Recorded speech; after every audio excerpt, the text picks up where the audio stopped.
Hello, everybody. This is Joshua Hatton with One Nation Under Whiskey podcast. I'm joined today, and as always, actually, I take that back. I'm usually joined by Jason, Neal, Patrick, Harris, Johnston, Yellen. But today, in an unusual series of events, but a much welcome series of events, I am honored to be with the one and only Jessica Rabbit Lomas. Oh, thanks so much for revealing to the listeners my secret middle name. Now they all know. They can set I up assume bank that's accounts. your middle name. Yeah, Is it obviously. Jessica Rabbit Lomas? Yeah. What else would it be? I can't think of anything else. Sounds good to me then.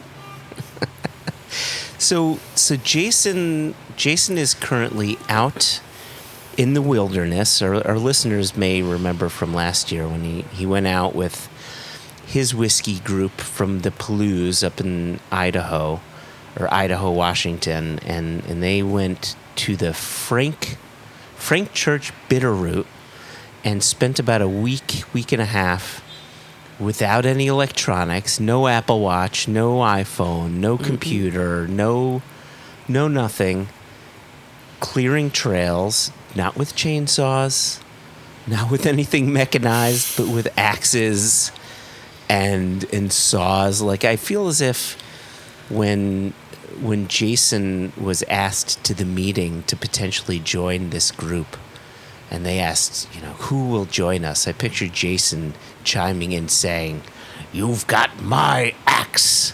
It was like a fellowship of the clearing of the trails, if you will. Is that when he still had his big mega beard? It is entirely possible that's precisely how that went down. That I think he did have his mega beard, so it Very had to have fitting. been it. I would have thought it would have been the complete lack of any modern technology. Definitely no phones, no social medias, none of that. He'd have been like, this sounds like my kind of way to spend some time. Sign me up. Does it upset you as much as it upsets me that he just is nowhere to be found when it comes to the social media world? I enjoy that people in our Yeah. Facebook group persistently attempt to tag him in things and bait him out of his 1900s home where they don't have internet. I think it's fun. I think it's exciting that it makes me still feel like a young person being like, hey, did you see this? And then I stop myself and I'm like, no, of course you didn't see this thing on the internet, on the old Twitters, or this thing on the Instas. And he just looks at me and he says, why are you asking me continually? Yeah. Like, well, Yeah. maybe this week was a week you're like, hey, I really need to get involved in this hashtag Instagram. Because he didn't delete any of his accounts. Like, Nice. they He's all still there. exist. Does that upset He's you still more there. that they're still there? They're not gone. They're there, but he just chooses not to look at them. Right? It's kind of like going somewhere and you're at a museum and that painting's behind the thing. You're like, oh, but it's just there. I could just touch it, right? It's just like he's just there and you can tag him, but he's not there. You can't actually connect with him. I think that brings him great delight. I think he's probably thrilled. And he'll be laughing. Totally thrilled. I can't do a convincing Jason laugh, but he'll be laughing that we're even having this conversation like, oh, you guys. So listen, Jason aside, look, he failed us this week, and I'm perfectly fine with that because I've got you. But you've recently come back from a trip yourself. Now, granted, you were on the Instagrams, you were on the Facebooks, but you All were over it, out man. in your what I assume to be your favorite country in the world, Sweden. Am I correct in saying that? They definitely potentially have the bid, but I'm willing to be invited to other places to assess whether or not I need to make that my favourite country. It's not a fixed status. And I don't know if he's listening to this podcast. I'll make him listen. But yeah, I was at our friend Anders' summer house, which is on the west coast of Sweden. It's a bit of connected islands that's called Orust. And it was delightful. It was super sunny, there was lots of whiskey, lots of nice friends, lots of swimming in the sea. Like all the things that don't exist in Scotland Well, they do, but with like a little tiny asterisk that come with like, you will get hypothermia if you do these things. But yeah, it's been the end of a series of long trips. I've kind of come back to my flat and I'm like, oh, yeah, this is my house. Ugh. Because we were in Campbelltown and then we went to Isla, obviously, for the facial. Oh, for the facial. And then we were home for kind of a weekish and then we set off again to Sweden. So it's been a bit of a whirlwind. It's nice. Now I'm like... Do you like coming back to your bed? Is that I love a thing? my bed. Because you travel quite a bit, yeah. I love my bed, but I'm really bad at... the worst bit for me of any trip is when you come home and you have to put stuff away and you're like flinging stuff in cupboards, just like, I just don't want to look at this anymore. Get rid of it. Which I'll leave my suitcases lying around for maximum amount of time because I just can't bring myself to put them away. And then I'll just sort of shove them in a cupboard, pretend it's... And then it always bites me in the ass because when I come to pack again, I'm like, where's my blah, blah. And if I was sensible, I can hear my mum being like, just put it away. Just put it away. Yep. Sorry, Mum, I'm a grown-up and I still doing the washing and like putting away the things you've bought. It's the absolute... Every time I come home from Isla, I despair. I wish there was like a button. Why do we not have the technology for that? Click a button, everything is in its rightful place. Almost like a Star Trek transporter, but for the belongings within your suitcase. Yeah. Like an unpack button that it'll just... The washing is done and folded. All the toiletries are back in the cupboards. You know, like that kind of stuff. It's difficult. This is also the world's worst first world problem. Like, it's something difficult doing the washing. I'm sorry. I'm very grateful for having the ability to travel and visit my friends all over the place. I don't begrudge it at all. Yeah, I think the kids would say, check your privilege. Yeah, the kids are probably right, to be fair. You know, like... Because unlike Jason, I've just spent 2 days complaining on Instagram about my suitcases not coming home with me. Which, again, is a terrible first world problem to be like, I went on a trip abroad in my suitcase. Yeah. I think I've used up... If each person has an allocation of social medias, I've used Jason's allocation just to whine like a whiny little girl. But don't worry, if anybody is looking at my Instagrams, service is back to normal. It's my usual irreverent nonsense with interspace with pictures of whiskey. Good. No more suitcase chat. It's good. Although I was, doing some heavy repping for Apple yesterday, making people buy AirTags. Other trackable things are available. So listen, I know that we need to talk about whiskey and mezcal and rum and all the things that Thad Vogler is quite interested in and talks about. But you mentioned this before we started recording, and you said, well, with my suitcases lost, I had AirTags, so I knew where they were. And being an old, I didn't know what an AirTag was. But you have all the Apple devices, so it's really kind of inexcusable. Like every Apple device, but I didn't know not an AirTag, Apple. Man. What's an AirTag? So they're like these little discs, and I only really use them in my luggage. But I guess if you lose your keys, you could put them on your keys, or it's like a device finder. So for the Apple users listening, on the little app that's the Find My, that's how you find your things.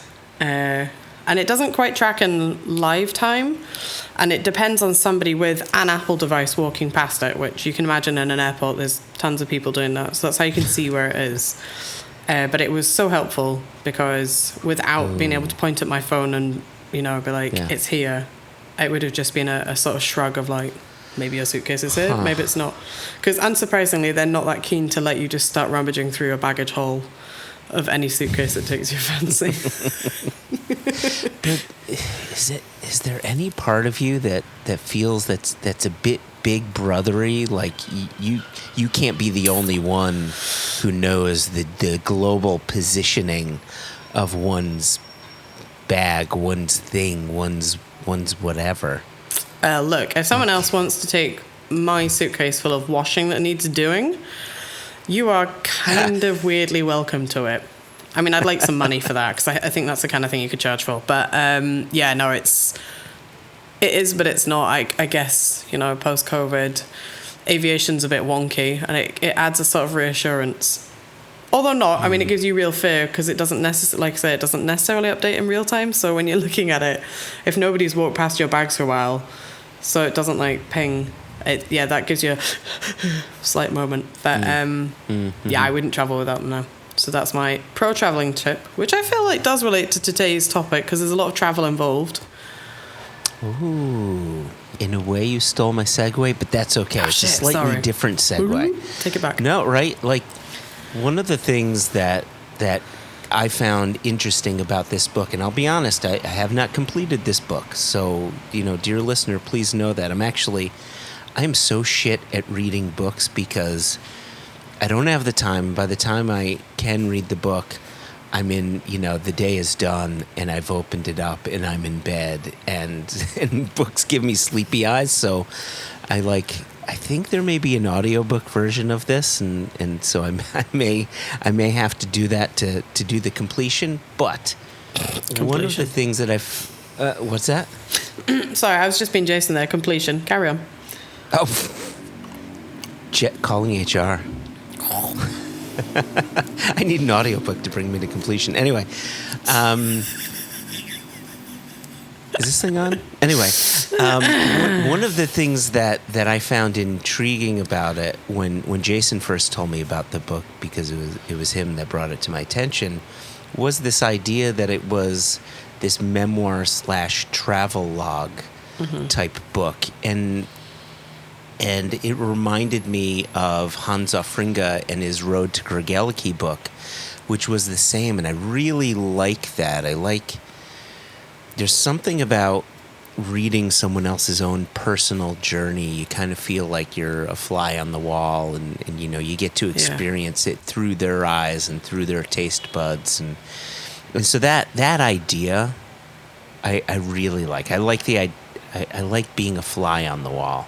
And that's the sense that I'm getting so far where I am in the book. I think you're excused. We could make Jason do an audio version. I think that'd be fun. But you'd have to listen to Jason's voice Are you okay with that? Yeah, he's got a very soothing kind of tone. He does, yeah. It's very warm. Although you saying that has sort of given me the chills. Because if he's just above your bed whispering to you, "Hey Joshua, chapter 2." Oh, but yeah, he could read it like in sort of like an ASMR version of it, where he's just sort of whispering it and he's got the mouth noises to go along with it. I find those deeply unsettling, all of those videos. I'm just like, either talk to me properly or don't. The one where they're like, folding the crisp linen. Oh my gosh, no. No, I don't think I have the right accent for body. ASMR anyway, but yeah.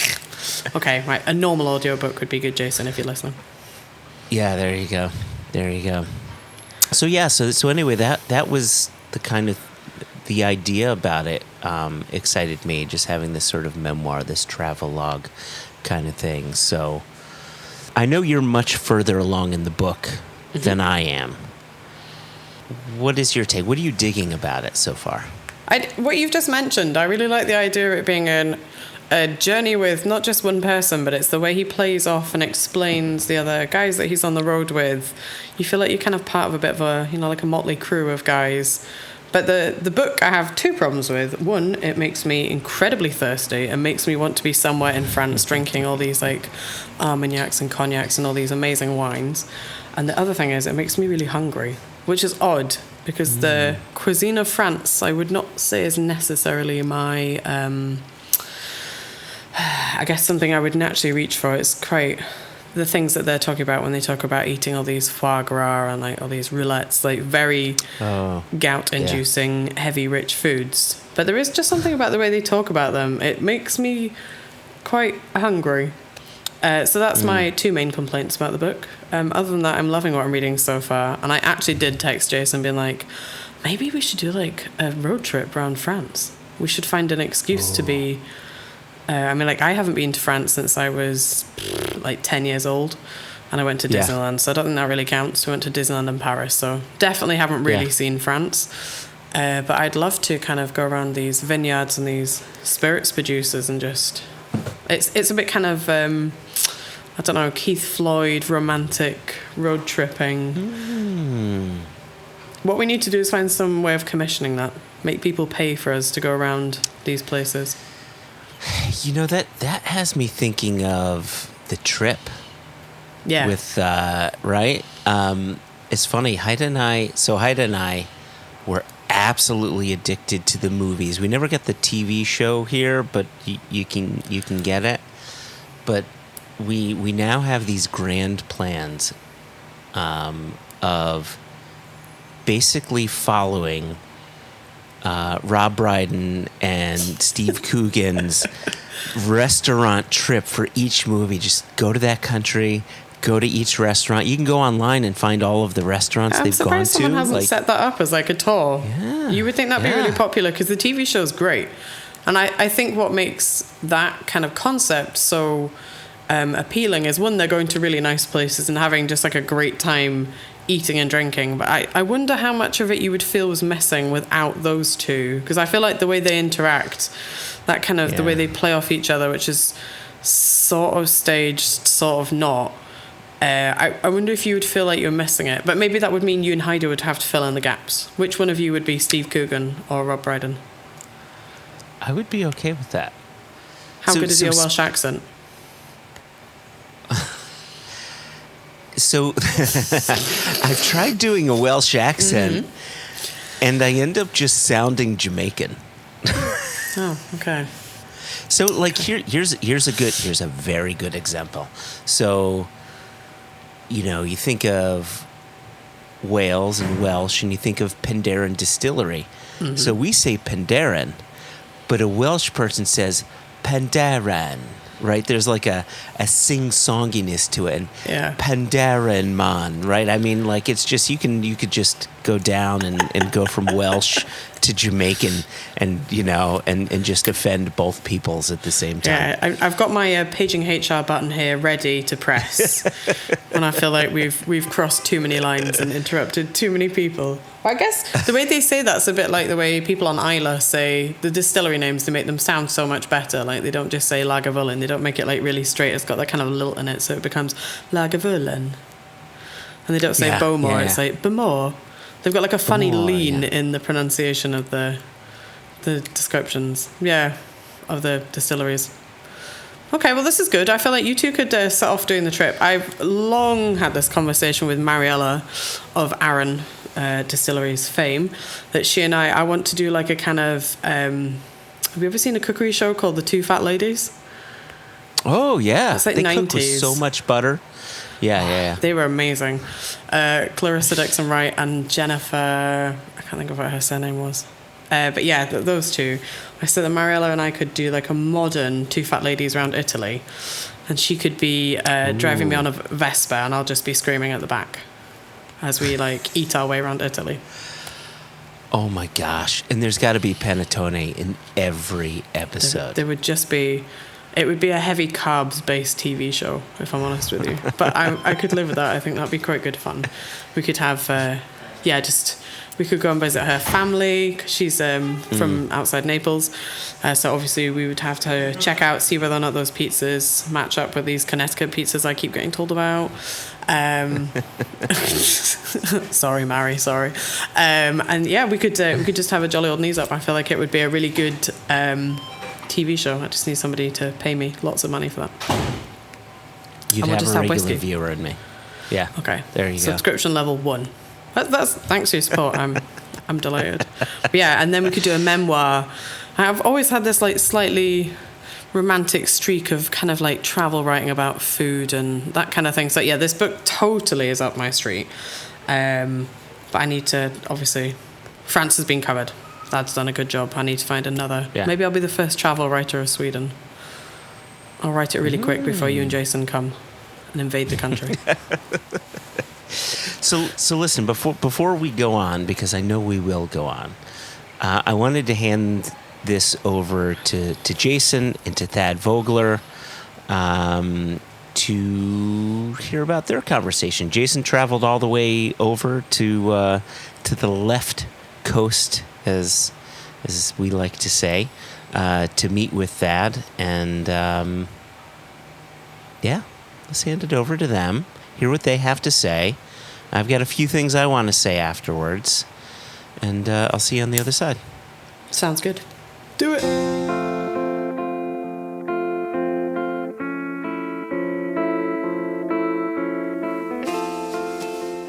Thad, thanks for having me in San Francisco. You're welcome. You're welcome in the city anytime. Cheers. Yeah. Thanks for having me at Bar Agricole. A pleasure. This is a beautiful little spot you've got here. Thank you. I wanted to talk about your bars, the history there, the making the way in the world, before we get into the book. Sure. If that's okay with you. Yeah, of course. So you came up in the bar scene. Did you come up in the scene in San Francisco, or did you find yourself moving over here and making your way in the world? Worked in restaurants in college and then moved here directly after, and it was a shit economy. It was 92 and just picked up where I left off in school and have been working in bars since. That's when I started bartending, was 93. Okay. I mean, in earnest. I became a full-time bartender. I worked at a theater at university where I would do some, impromptu bartending. So when I want to do that bullshit, well, I've been bartending for 35 years. I can tack on 3 years at the beginning because I made a couple gin and tonics. And so what was this city like in 93? And I say that, I think I was here, the first time I was here was 92. I moved here in 92, and it was, you'll need another hour if we're going to talk about the evolution or devolution of San Francisco. It is so on everyone's mind, especially mine. But in 92, it was AIDS. AIDS was kind of the prevailing story, not to diminish it, but it was, and in bars and restaurants, you were working with men who had AIDS and people were dying, and then there was a kind of, I don't mean to act like my but then there was a kind of, in contrast to that, there was a, that was, how old are you? 48. 48. So, ecstasy, the late 80s, sure. early 90s, Absolutely. and there was a kind of contradiction to that malaise, and so there were like mixed nightclubs, and there was a feeling of optimism in the city that, like a returning energy. yeah, and a kind of like just like fuck it, we're not gonna surrender kind of thing. When you're 21, 22, who knows what's really happening because you're so subjective. But what I keyed into was mixed nightclubs where there was a feeling of freedom, and I had, right out of school, I traveled a lot and spent a lot of time in England and the sort of dance culture and the music culture anyway, so that there was a feeling, and it was not the the tech city that it is now, and it was on a downturn, and it felt like a much smaller town, and anyway, I'll stop there. Yeah, I know you're being careful here, and I know you don't want to spend the hour on it. However, I would like to explore a little more. In talking to Bill Thomas at Jack Rose, we've spoken with Bill a couple of times, he's talked about the evolution of DC and how that's gone from, a part of the South, like it was the north end of the South, and then it became very focused, and then gentrification and movements of poverty around the city, and now on post-pandemic, all your through traffic has gone. There's no office workers going past your door for a happy hour, so he was talking pretty carefully about that evolution and how he adapts to that. Don't go on for an hour, but I would be really fascinated how it relates to the trade for you. Yeah, sure. Absolutely. For you here, what are you seeing most recently, and where are the difficulties, and And what's even post-pandemic been like? No, of course. I mean, we stopped operating our places in February of 20, and I started operating again August of 22. So just under a year ago. So I mean, we were in terrible shape at the point COVID came. We had spread thin. We had just opened our fourth place. We had no money in the bank, and we just could not withstand. We couldn't withstand it, and we didn't know about PPE, so we just like immediately powered down. And I mean, frankly, there was some relief because it was just like every 4 payrolls and. I'm so dumb in how I do business. I achieved each concept was entirely different. No economy of scale. 4 huge inventories that had no relationship. So at any rate, sorry. No, so that's good. there was quite a gap. And then to reopen in August, and it was like sort of like I don't sail. So pardon the metaphor, like opening your sail and like, oh fuck, where's the wind? You know what I mean? There's just a feeling of like, I don't know. And even in 2019, you get doors open and it'd be like, oh, everyone's. So it's just a really palpable, immediate feeling of, oh, it's just less. It's just diminished. Yeah.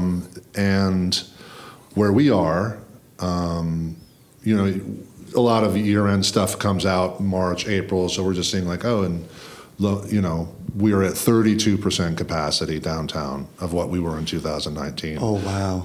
Of the 63 largest cities in the country, that's 63. I mean, we're talking worse than Detroit, St. Louis. I mean, and it's getting worse as we had thought, oh, well, recovery will happen, but as commercial leases end, more people are leaving. Yeah. No one's coming back, which it's not unique to us. So at any rate, I've always been kind of a naive operator in that if you feel passionately about what you do and it's beautiful, it'll work. I don't know that that's true. I would say it's probably not true, but it is still how I operate. So we've always been a kind of destination place where we've had a real kind of specific audience. Having 4 places in one town of less than 1 million, you end up competing against each other is dumb. So it's nice to have one spot. There are people who are interested, and they come, but it's 32% of what it was, and that's palpable. So That's incredible. Yeah, man. it's palpable. So what does the future look like? Where do you go? Or will something fill the gap? Will those commercial spaces turn to residential? Will you get foot traffic again? Do you have to think about? Do you have to move where the people are? I hope you don't mind me asking you what I think are quite personal questions. The thing I love. These aren't personal questions. Well, you know, Come on. It's the nitty gritty of a man's business, right? Like, that's. I'm all for transparency. Well, and you were so honest in the book that I thought I could nice of you to say. I could be honest with you today. Sure. I mean, twice a week I'm up at 3 a.m. asking these very same questions. There are, I don't know. I mean, I approach work as many of us do, fairly spiritually. I mean, I think that there's a kind of omniscience in the market. You know what I mean? Like you always have just not quite enough money, and it's like, why do 58 people a night come when you need 62 people a night? It's just fucking crazy. There's just like, how could you not believe in a God on some level when it's just like, who is fucking writing this? So on some level, I'm so broke and I'm so blown out that I on some level I don't care. But that said, we are now the only legal shipper via UPS of spirits in California. Okay. And that took about 18 months. Everyone's shipping spirits illegally, by the way, as you probably know. Everyone. And I've heard rumor. Yeah, I mean, that just like everyone's saying, oh, no, it's wine. And we're shipping FedEx. And indeed, we tried that. It's not on. So like, okay, we are going to be, we're going to be a merchant bottler. We're a retailer, not a wholesaler. So it's a little complicated. So it's all collaborative. So I need a producer and I need a wholesaler, and then I put my label on it. But it's like, it's like a Cat and Heads or anything like that. Yeah. So a merchant bottler. So we're building a label, and everyone is trying to get their own label going right now. It turns out that's the other thing is, as you do this for a while, and you realize any idea you have, everyone has. Like I remember the first place I opened, it's like tons of reclaimed wood. I was like, it's beautiful. It's like, Jesus, reclaimed wood, such a cliche. The second we were open, but at any rate, so merchant bottler, and trying to grab the corner of, it's just about the base material.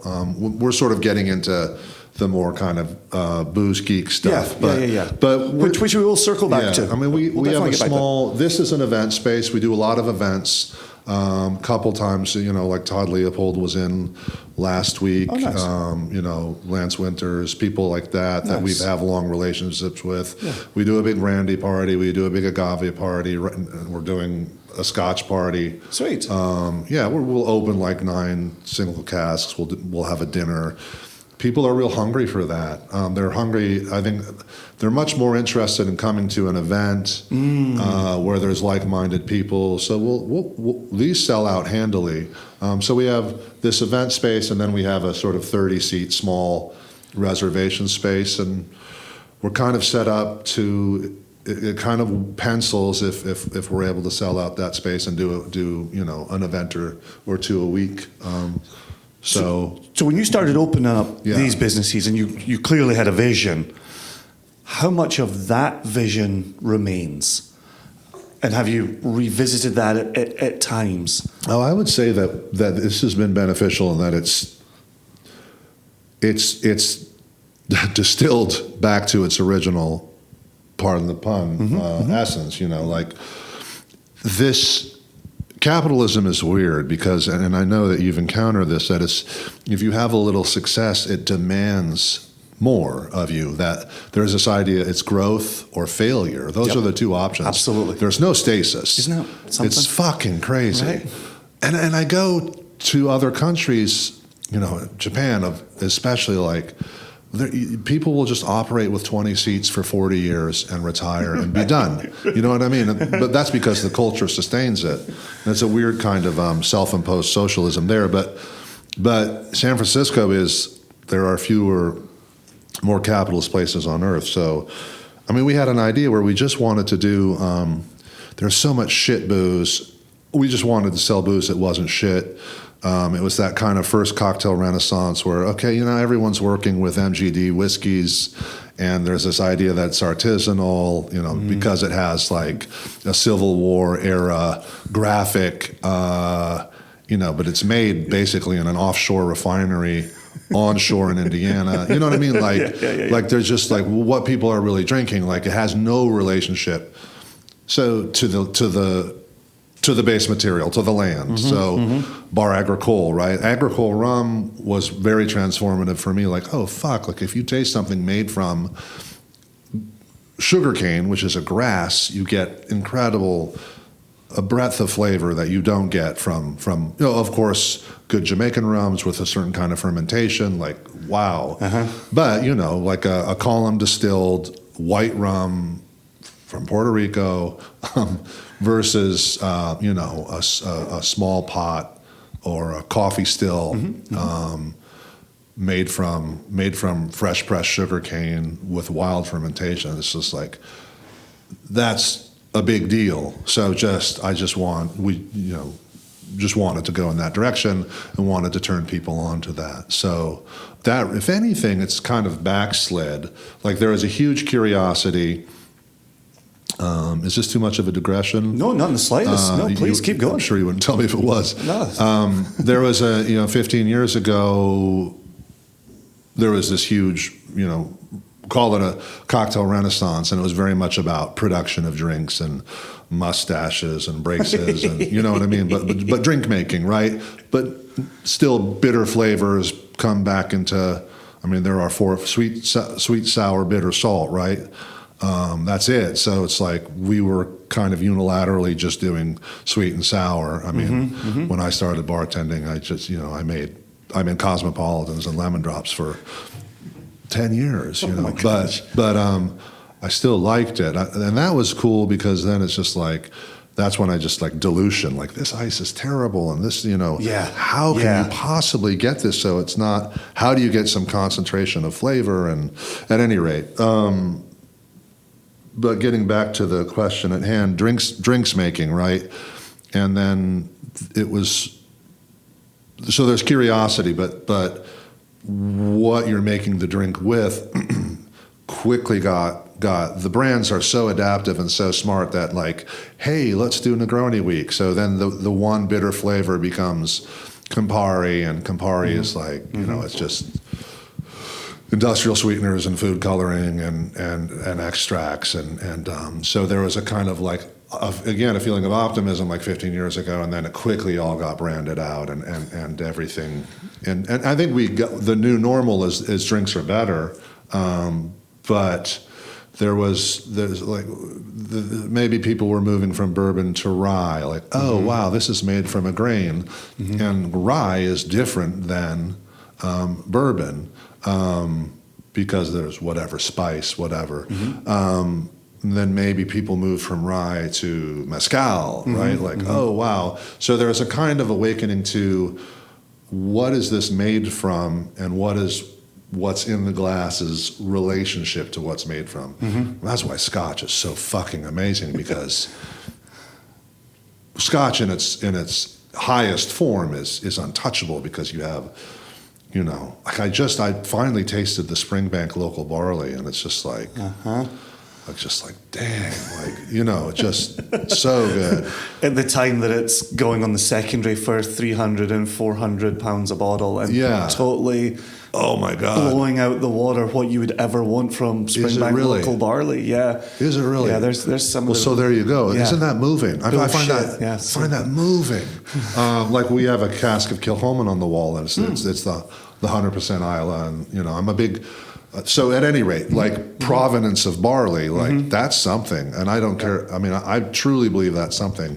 Of course, water, manipulation of the barley with malting, if there's a real regional peat, you know what I mean, the fermentation, if there's wild fermentation, if there is a yeast living there naturally that is also a part of the area, you know what I mean? Like, absolutely. So it's just all of these things that coalesce to create a final flavor with Scotch. Sadly, as you know, it's like, well, actually almost all of the Scotch is made from, barley from, if you're lucky, Northern England, but Eastern Europe, it's all malted centrally.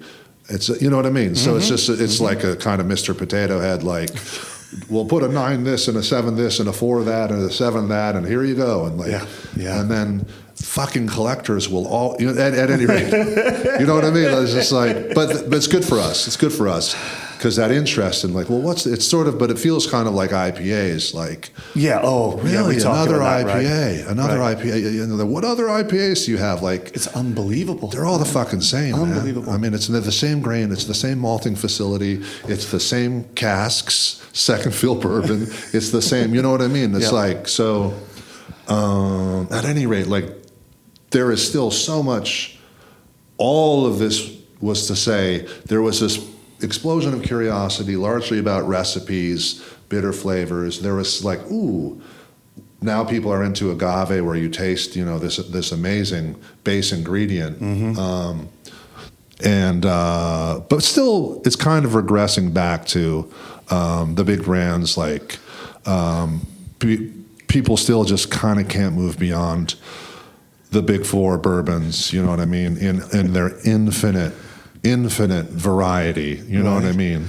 I want to use that to come back to a wonderful point you made that I've been thinking about myself, and it was raised most recently to me by Ollie Chilton, who's with Elixir Brands, and they just took over Tormore, and he was making this observation about growth, and if you're not growing, you're failing. You can't be stationary. And in listening to you and the products that you want to present to people, it doesn't sound scalable, right? Right. I'm trying to raise money, so let's. Yeah. Right, but to your point about that Japanese restaurant that's had 20 seats for 40 years, how do you grapple with that? Look, I can put these products in front of 58 to 62 people a night, run events that are exciting and interesting to people, and someone says, brilliant, now do that a second time and a third time and a fourth time, and now take it to New York and now take it to Tokyo. Like, how do you balance that? Yeah. This is a small, bespoke product that lives in that realm, and you don't fall back into that trap of here come the big brands who turned this into industrial production 20, 30, 40 years ago and are killing it. Where do you find your spot in all of that? No, it's a that's the question, right? I mean, a diversity of product, right? So it's I mean, merchant bottling is old, you know. Yeah. So obviously, you know. So I'm a huge fan of Cat and Heads, and I love the reality that Hennessy and Johnny Walker and all of these brands are merchant bottlers, right? So even the brand always comes first. The brand always, and we know the brand is basically like an app. It's this parasitic thing that can attach to any production. So and I remember like, what do you like? Wait, I remember in the early '90s, like when Patron being sold again, Stolichnaya, I remember in college, there was Russian exchange students. They brought Stolichnaya corn and like rye vodkas and these 375s. And I was like, whoa, these are incredible. And then Pepsi ends up buying Stolichnaya and is becoming aware of like, well, the brand endures, but it's not the same thing in the bottle. So what's in the bottle is, which is to say there is a long history of people building brands who are not producers. In fact, that's always what's going to succeed. Do you know what I mean? Interesting. So Grey Goose, Casamigos. Not to say that those are my aspirations. But whatever. I mean, every American bourbon that was launched in the not every, but thousands of bourbon labels where they are not making the fucking whiskey they're selling you.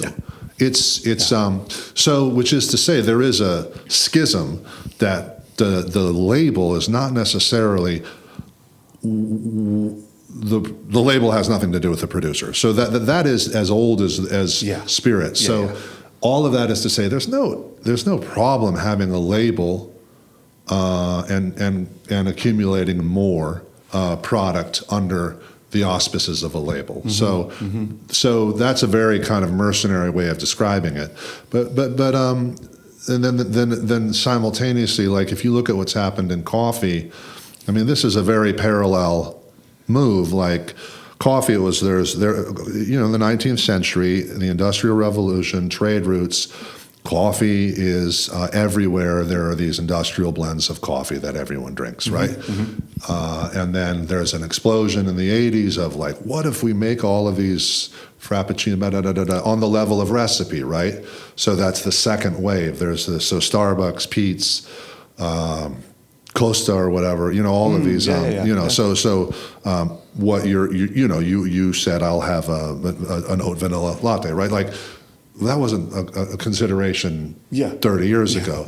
So this proliferation of like recipe and then the third wave of coffee is single origin, right? So this is all well and good, but what's the base ingredient in this latte or this whatever? So people become more and more interested in the origin of the coffee. So Blue Bottle, James is a friend of mine and actually is on my board.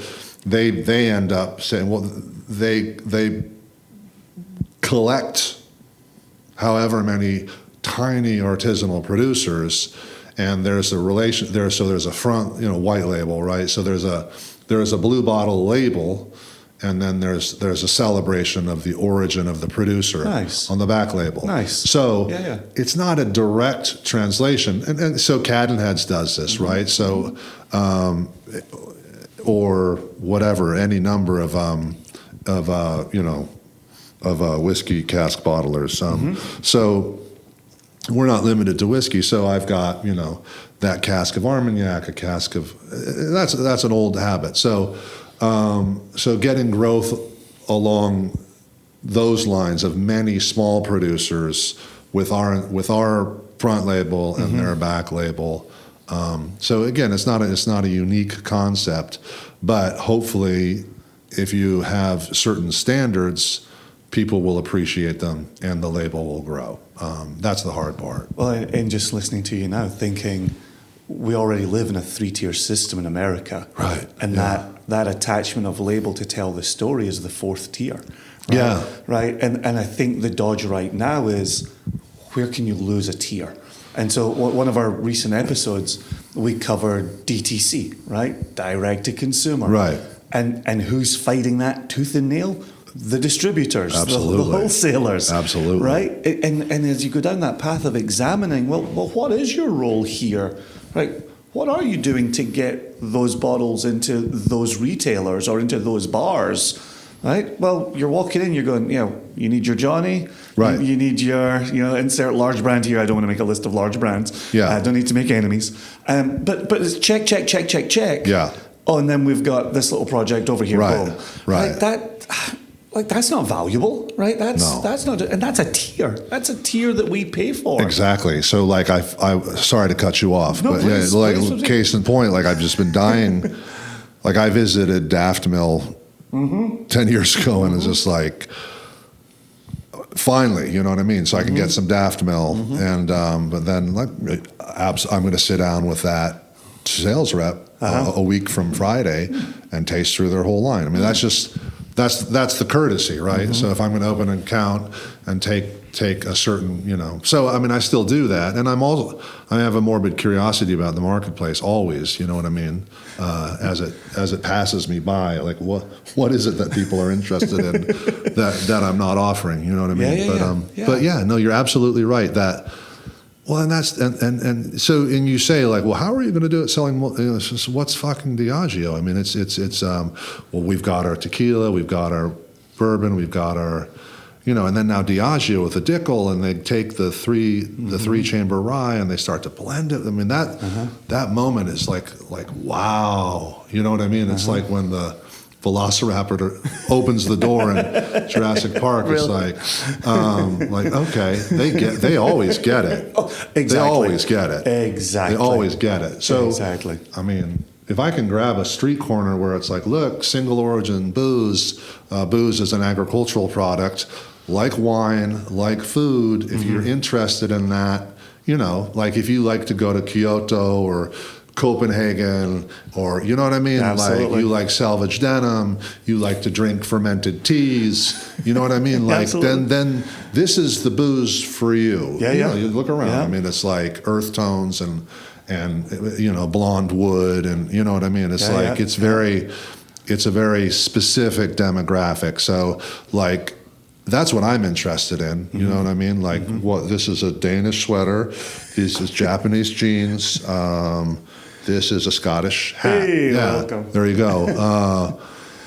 That's we all know where we like to shop. So we are DTC.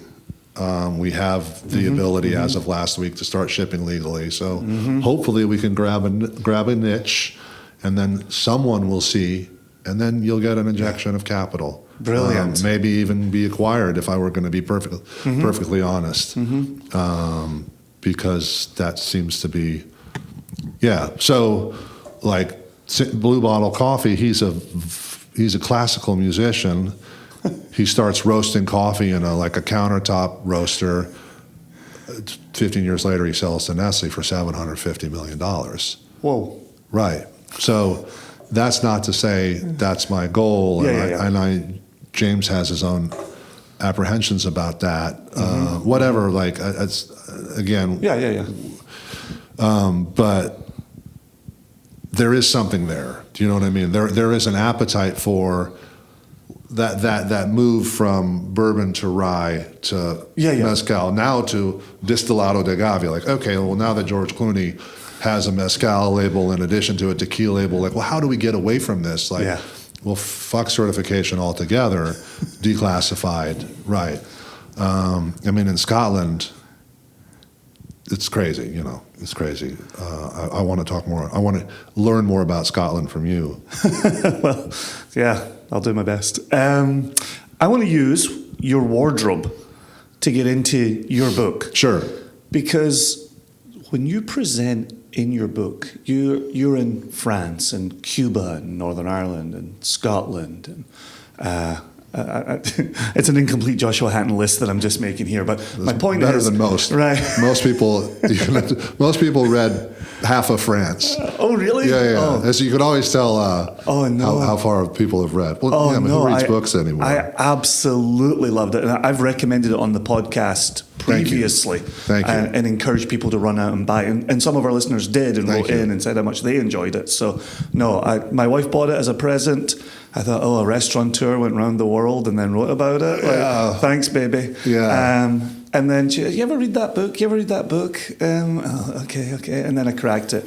Within the first paragraph, I was in love. I honestly, I'm not bullshitting you. It means the world. It just took off. So you've got the world there. You're out exploring the world and finding these spirits. The same way you're out in the world picking up a sweater and a bonnet and a pair of jeans and you're living your life. Is the world that small to you, or are you aware of taking the time to go out and explore? The latter, for sure. Okay. Yeah, the latter for sure. I mean, I think you'd agree. There's something about going to places it's just, and with spirits, it's so. And it's funny because so many times I've been somewhere and I've tasted something and I've been on a hill and breathing a certain air and I buy it and I come back and it's like it tastes like shit at home. So there's a weird, but getting a sense of the context. This is why we never buy casks while we're in the warehouse. Exactly. We always collect the samples and take them back to our offices and taste them under the same conditions as every other cask. Exactly. That's important. Yeah, exactly. But I also don't believe in blind tasting. I mean, there has to be context. Like true blind tasting, I think, I know from experience, I'll always the thing with the most added sugar or the most, at any rate, because there's a physiological, the body has its own agenda, and it's going to react favorably to certain things on an animal level that, I mean, it's tasting is just endlessly interesting. Yep, agreed. Sorry, love traveling, love the sense of place. So yes, what I have at home is largely built of things that I fell in love with in various areas. You so hit the nail on the head a second ago, and this is what we're trying to communicate to members of the nation, where we've gone to Westland. We've been at the downtown distillery. We've been at the warehouse when it was out in Hoquiam, right on the edge of the Olympic rainforest.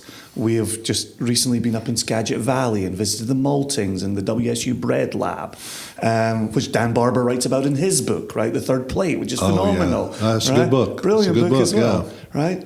And then we're standing in a field with Matt Hoffman, and everything changes when you do all of that. Yeah, everything. But you got to sell the bottle that you selected to the consumer. Yeah. And you can't just rest it on, I had this kick-ass experience. Yeah. Right? I have to try and communicate some of that to you. Yeah. But at the end of the day, it'll fail or succeed on what's in the bottle. And it's interesting when you're talking about being on a hill and there's a wind coming across and there's a view of the water. it's unbelievable. It's amazing. That's not what then ends up inside That's the bottle. such a great point. And I thank you for reminding me of that. I need to remember that. The other, arguably more democratic aspect of it is the apparatus of taste. I mean, it is such an amazing thing to sit with someone and to taste something is just, it's so intimate. You know what I mean? Absolutely. Like this is in my mouth and it's in your mouth. Yeah. And I don't know if what you're experiencing is what I'm experiencing, and can we figure that out, or does it even matter? Right, because we are experiencing the same thing in our own truly subjective way. And what blows my mind is I've just spent so much time, and I know you have as well, sitting with people and saying and pouring one thing and pouring another thing and pouring another thing and pouring another thing. And there is something so democratic about taste that everyone inevitably says, "Oh, I'm terrible. I don't know what I'm doing." You know, just fucking relax. Let's taste a few things. Which one is the most interesting? And everyone, you know, if people settle down and they get into it's like sex. If you settle down and you get into your body and you relax and there's no expectation and you're okay as you are, you're gonna get there. Do you know what I mean? Like so it's always like, you know, some weird, you know, incredibly pale 54%. I mean, everyone's into overproof now, so I don't want to characterize myself that way. But you know, I remember like pre Diageo, Kalila, like in a fourth fill, like whoa, you know what I mean? Like Absolutely. Wow. I was just saying this 2 days ago at a tasting. Like wow. Yep. And then of course, what happens to Kalila? But it's just that. So that's the other side of it, and you don't have to go anywhere for that. That's what's so fucking cool and it doesn't have to be like, this is great because.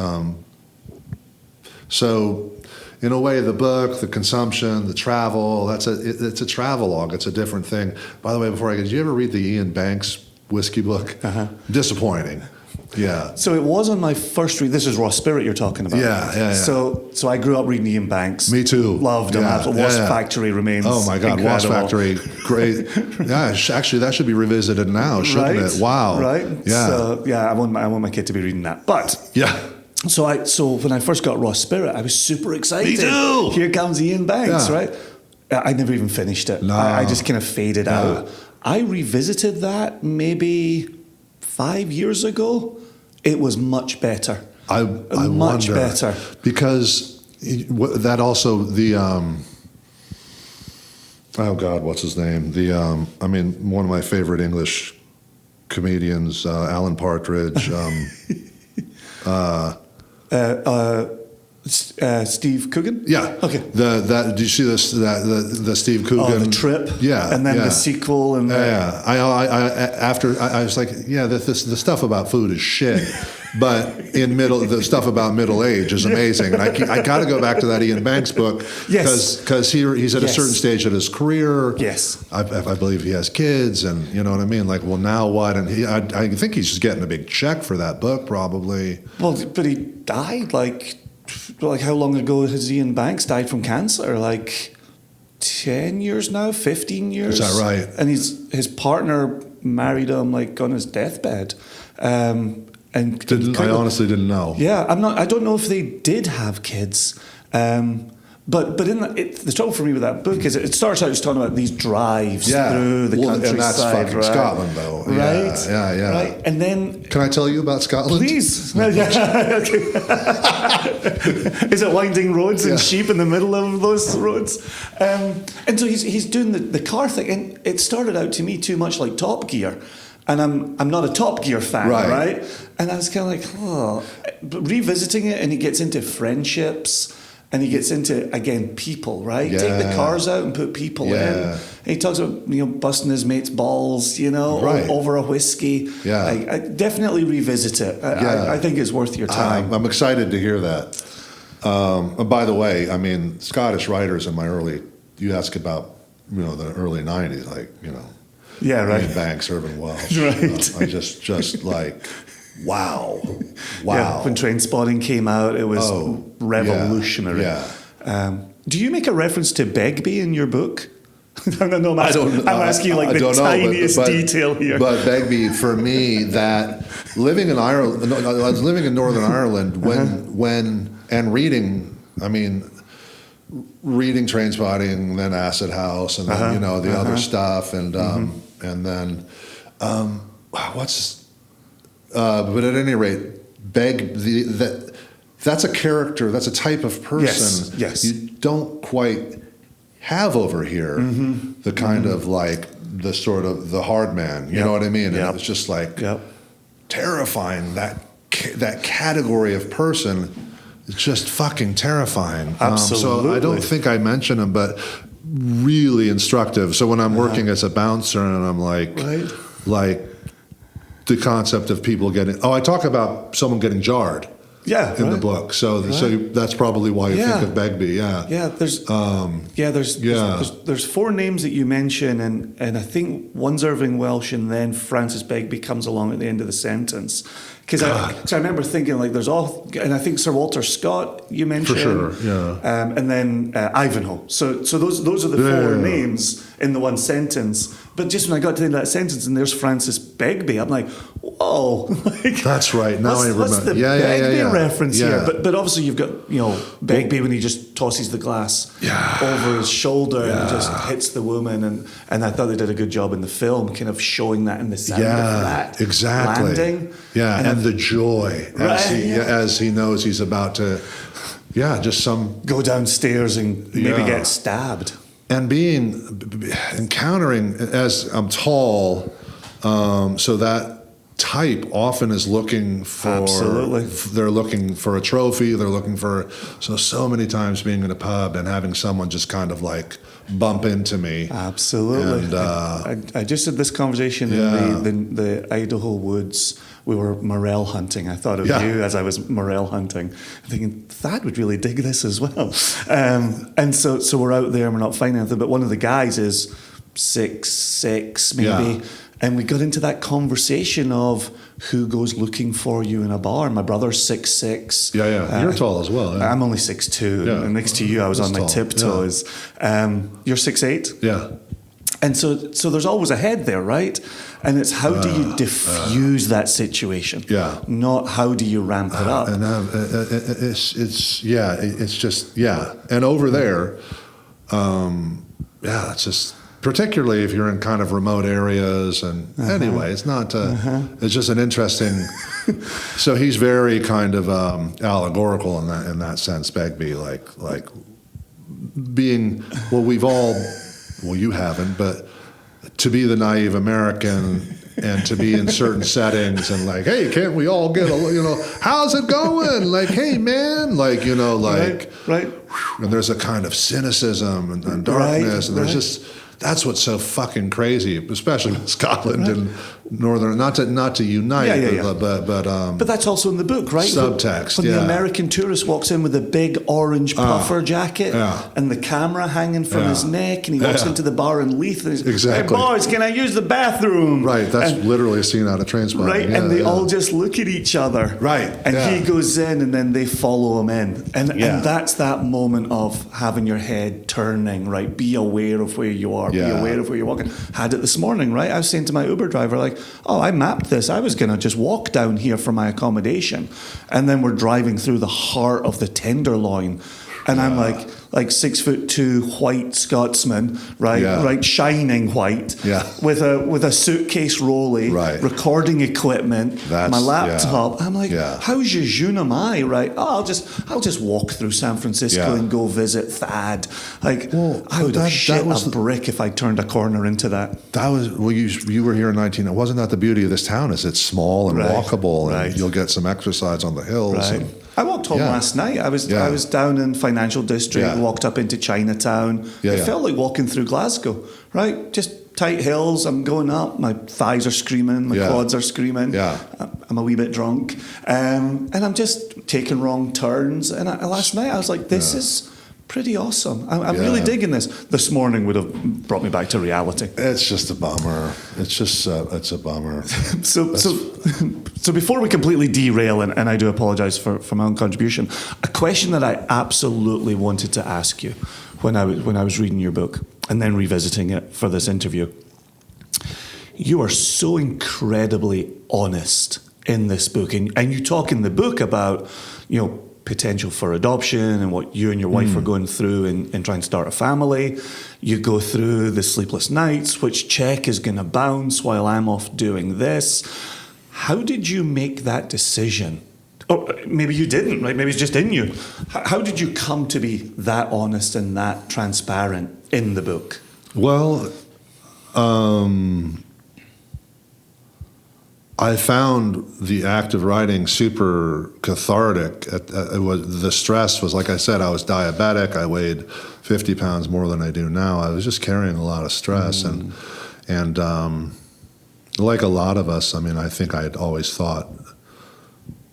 Anyway, just to start, writing is a therapeutic exercise, as I'm sure you've experienced. So I was just generating stuff. I had to generate copy because we sold the book, and then I had to write the book, and I had an editor. And so I was just like, what felt best to get out was what was going on. And it's just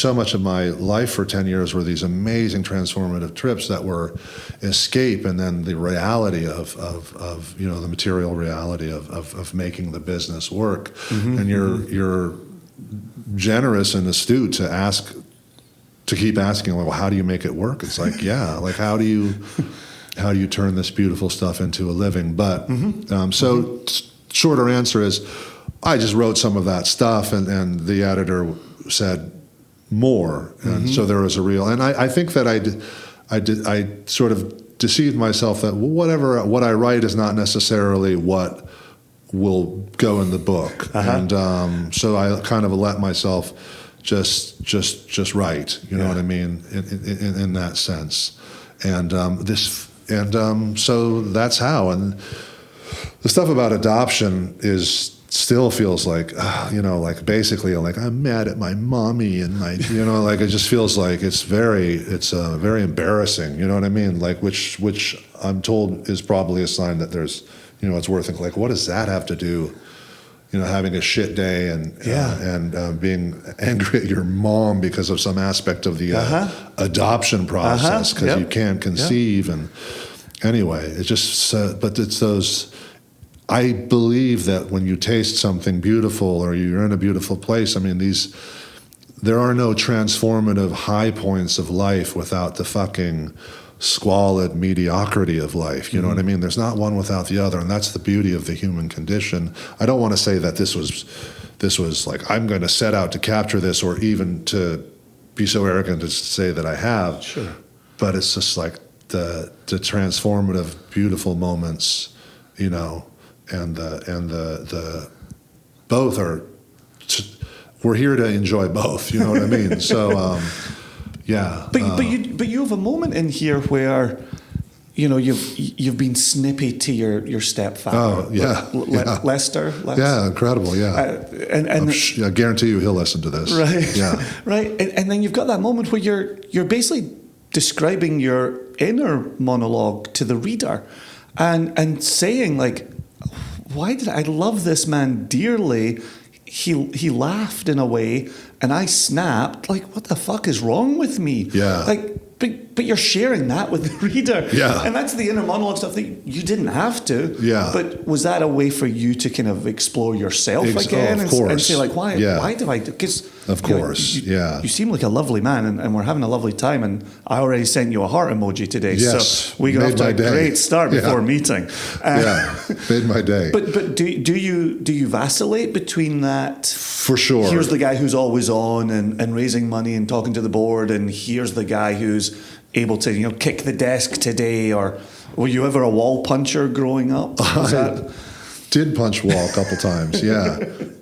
There was a hole in plaster as a teenager. But no, you keep answering the questions more concisely than I, and in the way I would like to, which is, it was a selfish exercise. I didn't know when I'd get to write a book again, and I definitely took it as an opportunity to understand my work and myself better. Do you know what I mean? So yeah, absolutely. But for me, that's why it works, right? Thank you. Like I'm saying, when I look at this and it's restaurateur travels the world talking about his adventures, it would be easy to go down the path of only the good shit, right? The Facebook life, the Instagram life, right? I'm no longer on social media. When I was, oh, good for you. I would try to post the other stuff, right? Especially on Facebook. Here's something shitty my kid did today, or here was my shitty response to something shitty my kid did today, right? Instagram was maybe a little harder to put that out there, but it's impossible, right? It's impossible by design. Yeah, right? People are like, huh? Right. Yeah. And then to go into that kind of Instagrammable side of living, it would be easy to write that book that says this is sunshine and roses constantly, and on the home front, it's all great and my professional, and you didn't do that. And like the trip that you're mentioning earlier with Steve Coogan and Rob Brydon, like Steve Coogan, and I know he's playing a version of himself. I hear it's accurate. Right, right. He's not afraid to present himself as the asshole. Exactly. Or the guy who's going through things. He's fighting with middle age and, trying to, and successfully hooking up with the young woman on the front desk, right? Yeah. Like atrocious behavior that we're rejecting in 2023 that we were rejecting when that was coming up. But he uses that to say, I'm imperfect, right? Yeah. Now, isn't that a wonderful corollary to the spirits that we imbibe as well, right? And I know one of the things you rail against in the book is this consistent factory manufactured potato head. I love when you said that earlier. Potato head, mash bill, yeast, production. But isn't it sometimes wonderful to get access to the imperfect? Like the Craigellachie that's meaty, maybe too meaty. A Ben Nevis and a sherry cask that's maybe gone a bit farty or a bit matchsticky, right? Right. Like I love those moments. It doesn't have to be clean and crisp and precise all the time. Like, go and explore it a little bit. And do you ever consider that on your? Absolutely, absolutely. Like, what the fuck is going on with this one? Or like, all the examples you give. Right. Imperfections are. That's not even the right word, but that's, you learn so much from like, what is that?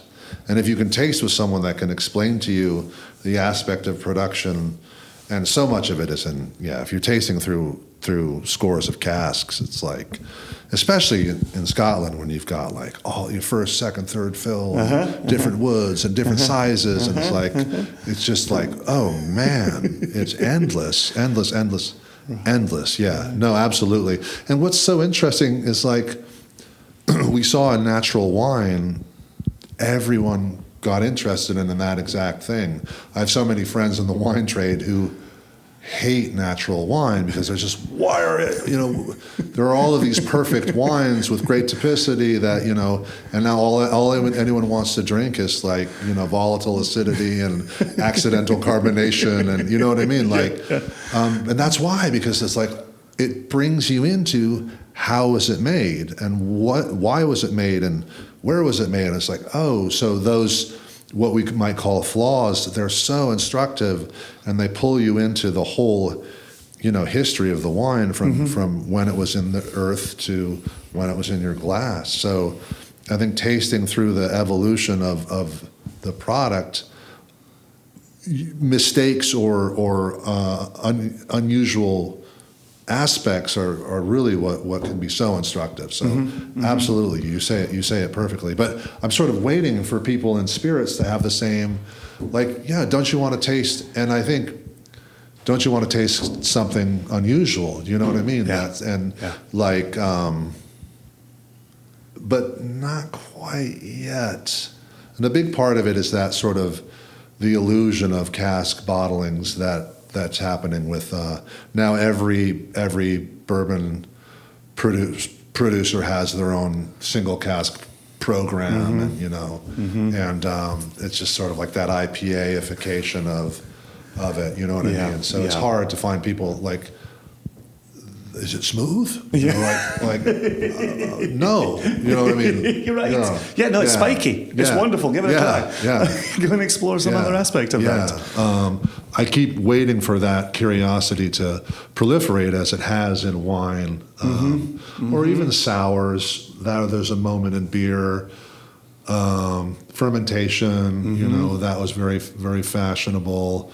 But it very quickly gets subsumed back into this kind of like, in the United States, just this cleanliness and this uniformity, and so consistency, replicability, right?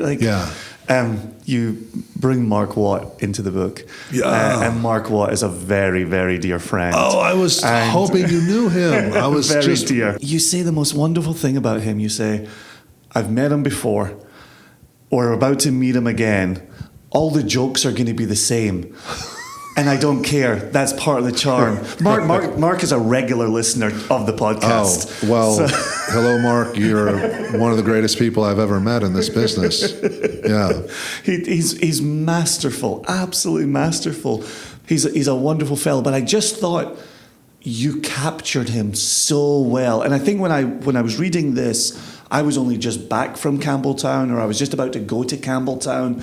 And when you get there in the book and you're about to go see Mark, it made everything personal, for me in the book. And you talk about Raymond at Bruichladdich when you saw him, and I'm not friendly with him, but anytime I'm at the distillery, there's Raymond. How you doing? What's the latest? What's the news? And he's got a line that you quoted in the book, which is, to afford all of Bruichladdich lineup when they were still kind of reopening and discovering what they were, Raymond said you'd have to be a fucking billionaire. Yeah. And that's in the book. And I thought, that's so perfectly captured as well. So what it did for me was, you were so precise in two of the people that I knew personally, that it made me feel like the rest of these people you were presenting, I fully trusted you. Like, if he got these two so accurate that I know, I bet those ones that I don't know are accurate. And it made me feel, and I hope this is the right word, but it made me feel so safe in your book. Again, not the restaurateur going around the world waxing lyrical, right? It was like, no, he's capturing people. He's understanding people. He's listening to people. And I think that is commendable. I think the way you did that was really impressive. So you should pat yourself on the back for that. Thank you. That, it means the world to me, because Mark, and I don't know that he would ever understand. And talking about that, like, just being the dumb American, and he has to just do this for a living, and just over and over and over and over again. And it's amazing, but so instructive to taste in that warehouse with him a couple of times, like, incredible. There was one more question that I wanted to ask you, or at least that I wanted to make sure I covered before I get out of here. And now I've been thinking about Mark Watt. Mark Watt was one of our original episodes.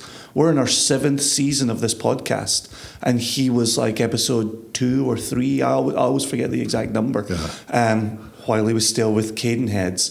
And we've had people industry people tell us, they will go to that episode with a new hire, and they'll say, listen to this interview. Listen to Mark Watt there. You will know 80-90% of everything we need you to know if you listen to Mark Watt there. I'm not kidding. No kidding. It's absolutely phenomenal. It's in his blood. I mean, that's the story of Macallan, and he's born at Macallan. Right. It's hilarious. I mean, the trade is so beautiful, and it's such a trade. You know what I mean? Scotch, that's the mercantilism of Scotch is so, it's its own aesthetic, like moving this shit around in different containers, and it's so amazing. It's just endless, and I just feel like, God, if people, it's so interesting, and you're interested in this, and you're interested in that, if you could just get a little more interested, it would blow your mind. You know what I mean? And then you wouldn't need the umpteenth expression of Lafroig or Lagavulin, or it's just like, and it's that humanity that is being just like forced out of the trade. You know what I mean? That's exactly it. Exactly. Which then gets a little concerning as we discover new categories and they then get bigger. Yeah. And how does our discovery and sharing of them squeeze the humanity out of what they had? Yeah. Like in some instances, in so many places you've gone, if we can help people help themselves out of poverty, right? What a brilliant thing, right? But oh shit, now we've got you mass producing something that was incredibly delicate. But I don't think we should keep you in poverty so that we can keep having that artisanal spirit. Like that seems like a mistake in the other direction. And we're back to balance again, right? Yeah. It's not grow or die. It's what's a meaningful level of sustainability here. Yeah. And that's the thing that we need to grapple with. That's the part we need to get right.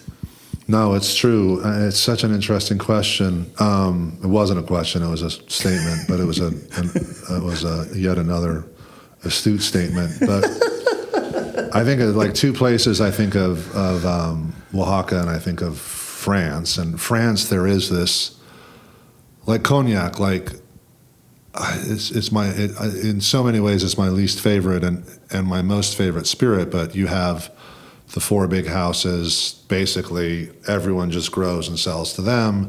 They add a shitload of caramel. They age stuff 2 years in God knows what, throw caramel in it, call it a VS and sell it, in those neighborhoods you're walking through. But there's this stability in cognac that you don't see in any other producing area where cognac producers, he may sell his whole load to Hennessy every year, but he's got a citron and he takes a vacation, and there's a kind of stability that you have to, and everyone likes it. And everyone loves caramel. And everyone loves, it does well. So that's like 300 years in, right? So in a way, the category is destroyed. It's very hard to get people to drink grower producer cognac that has no added boisé or caramel. You know what I mean? This is very, very hard. Just very, it's all Uni Blanc and it's not that interesting. You know what I mean? So, but there is stability in that region, but arguably these are all landowners, and anyway, it's complicated. But it just brings to mind those you know what? I mean, not everyone can be a revolutionary distiller, telling everyone to fuck off and making their own. I don't know if you've encountered the French natural booze people. You encounter them at all? No. Oh, it's really funny. They're sort of like, there's a manifesto, and I'll send you okay. Yeah, very earnest, young and earnest. You remember the Dogma film? Wow, yeah, a long time ago. Sure. Remember the Dogma manifesto? You will not use artificial light. You will not use, it's very much like that. And everything else is bullshit. Yeah. So I tend to move in that direction and alienate people, and it's like, what are you? It's just a drink, you know what I mean? So, sorry. Balance, right? It's all balance. So not everyone can be like that, and it's, I've suffered at the instability of this business. So I totally understand. And then you see in Oaxaca, the other region, where tequila's dead, much in the way that cognac is kind of dead. It's just co-opted. It's owned by, the big four own everything. And that's it. And NOMs, they're all, it's just like a bunch of MGDs where it's like I make 45 different tequilas for 45 different labels. And you know the drill. Yep. But in Oaxaca, I say Oaxaca, but with mezcals and now just declassified destillados, you're seeing a really kind of revolutionary and inspiring sort of movement. They're all very competitive with each other, so there's not this kind of cohesion. That's my experience. But everyone, they're sort of like enough. You know what I mean?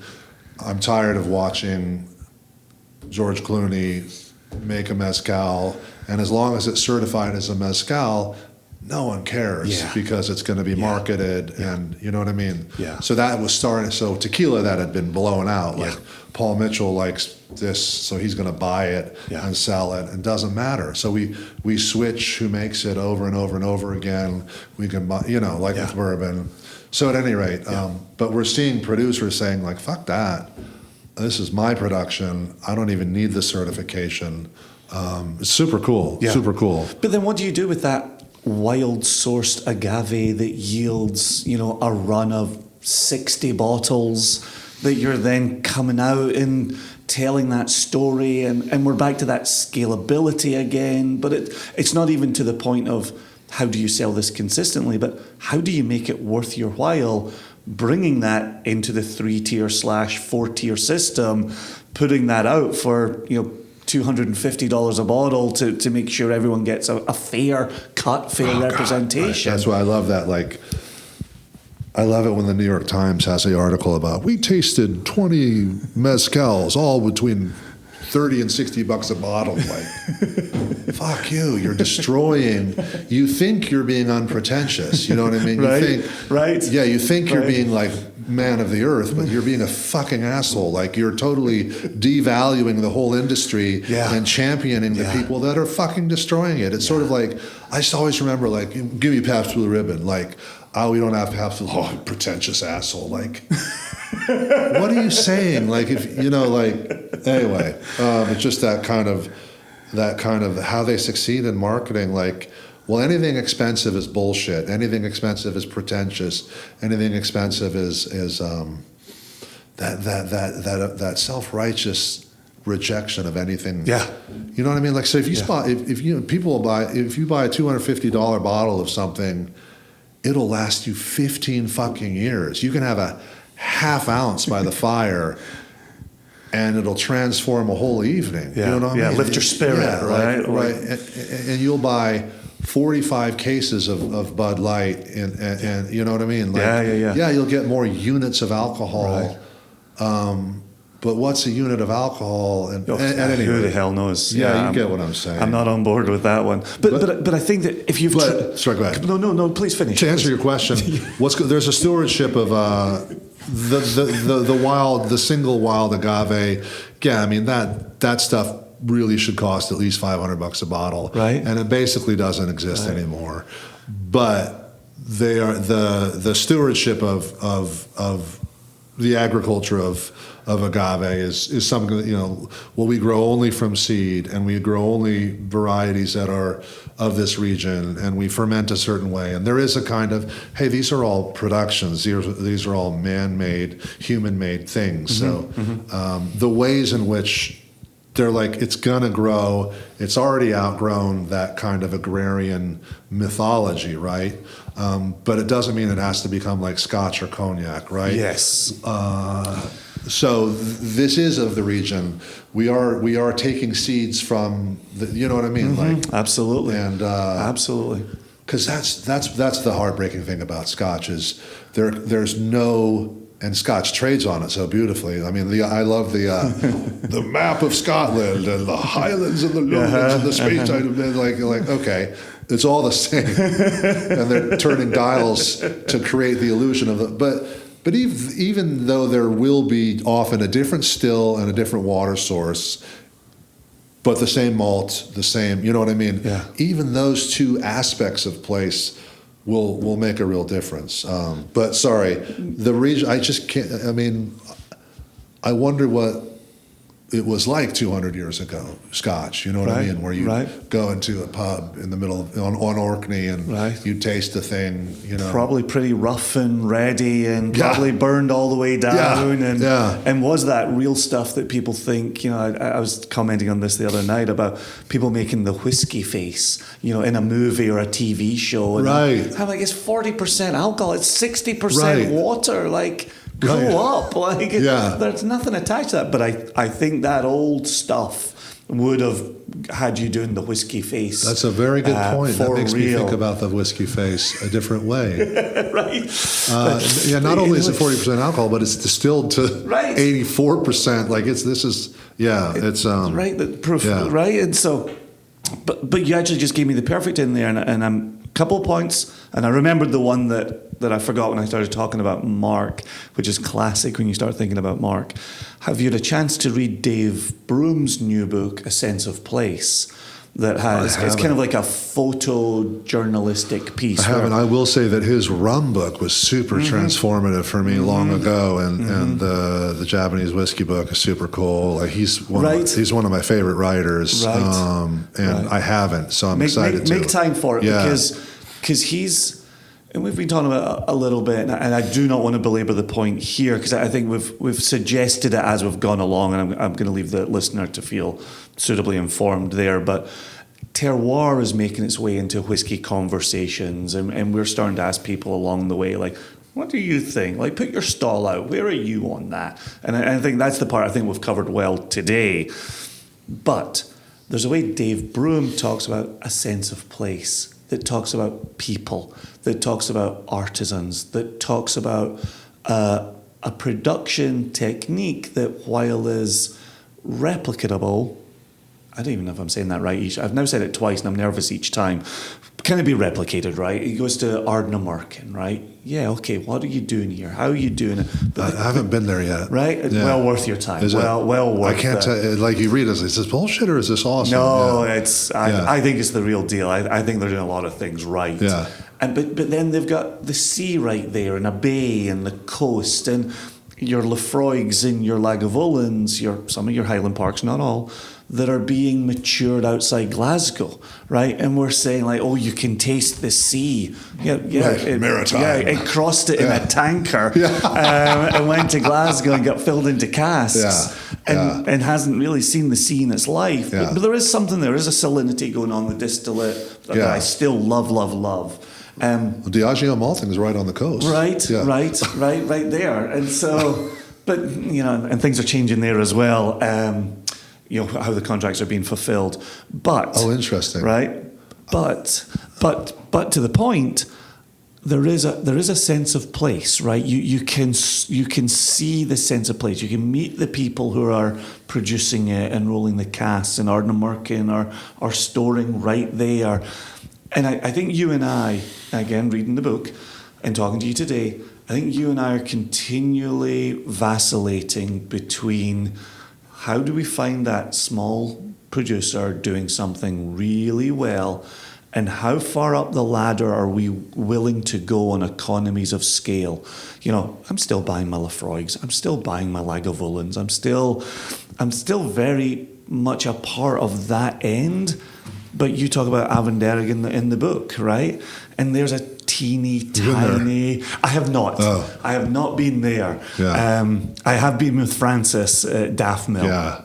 And gone through that. Oh, it's like seeing a ghost. Right. Yeah. Right. Yeah. But I don't think, this is why I was kind of asking you the mezcal question a second ago, or the agave question, is I don't think we can build a Scottish industry on the back of Avenderg and Daffmill, right? There needs to be that compromise to the Rose Isles and the Girvan plant that has Ailsa Bay inside of it. And it's just always searching out that balance, and where can we reside, and where can we be proud of what we're presenting to people, whichever country it comes from. Agreed. How can we be proud of that and talk to the people who made it? And I know you're on board with that, and I know you communicated that in your book and in your I don't want to say concept in case that's a rude word, but no, it's fine. Just don't say expression. Right. And how you present your work with Bar Agricole and others that you've developed, right? That's what I see when I look at you and I read your words, and that's where I wish you success, because we're grappling with the same things. Yeah. Can I respond to that? Absolutely. I know there's not a question again, but we're just having a conversation. No, because it's so accurate, and it's so, and I know we've touched on this, but wine is an accident, right? Like wine will happen no matter what, but spirits, human beings have to be involved, and they have to be by definition. It cannot happen by accident. So there's something really they are industrial. They are made. Yeah. So that aesthetic of like, hey, I just throw some grapes in a bucket and here we got the wine. And so look at that. It's just like it doesn't exist. So it's a different aesthetic, right? Yeah. So it's like human. There is no non-interventionist spirit, right? So exactly like, well, That's well said. And that's so like, okay, so what has the human being done here? Yeah. And it's fascinating, and it's sort of getting on the level of like, well, a cask that's farty, or you know what I mean, or like, so I agree. And then it's also the mercantilism, to use a word I've already used, but of spirits. It's so like it connects us. It only really starts to connect us, you and me, in our different countries, when it becomes a product and it becomes traded. So I'm much less cynical about. I mean, I need to make a living that way, but where do you fall on that spectrum? And I agree. So, and I think so many people actually are quicker to that aesthetic, that the 19th century or even 18th century, like this is fresh off a clipper ship, and the Medford rum, and I have a lump of sugar, and there's limes from Peru, and what is it? You know what I mean? Like that kind of. It's mercantilism and it's industry, and it's there. And coffee is that way also. Like it's like chocolate commodities market. There's. I find all of that beautiful, and that's novels and films and histories, and I agree that you're so right to end in championing that aesthetic. And it would be a mistake with spirits to say all we should drink is Abinger, like, because they don't make enough, and they love not selling it to you, right, which is so funny. All right, last question, we're out of here. This is an easy peasy one. That has me an easier question to you, or maybe it won't be. Are we getting another book out of you?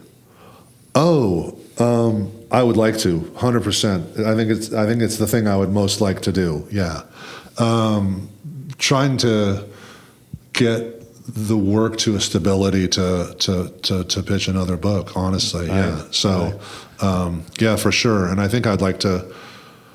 Yeah, talk more. I mean, this business is just, there's a lot of, it's just a messy business. I think there's more to be, and like, I don't know, during this, these shows, there's more and more of these shows, like you say, and these books of like Stanley Tucci eating carbon, like this kind of just rhapsodic bullshit. You know what I mean? Like,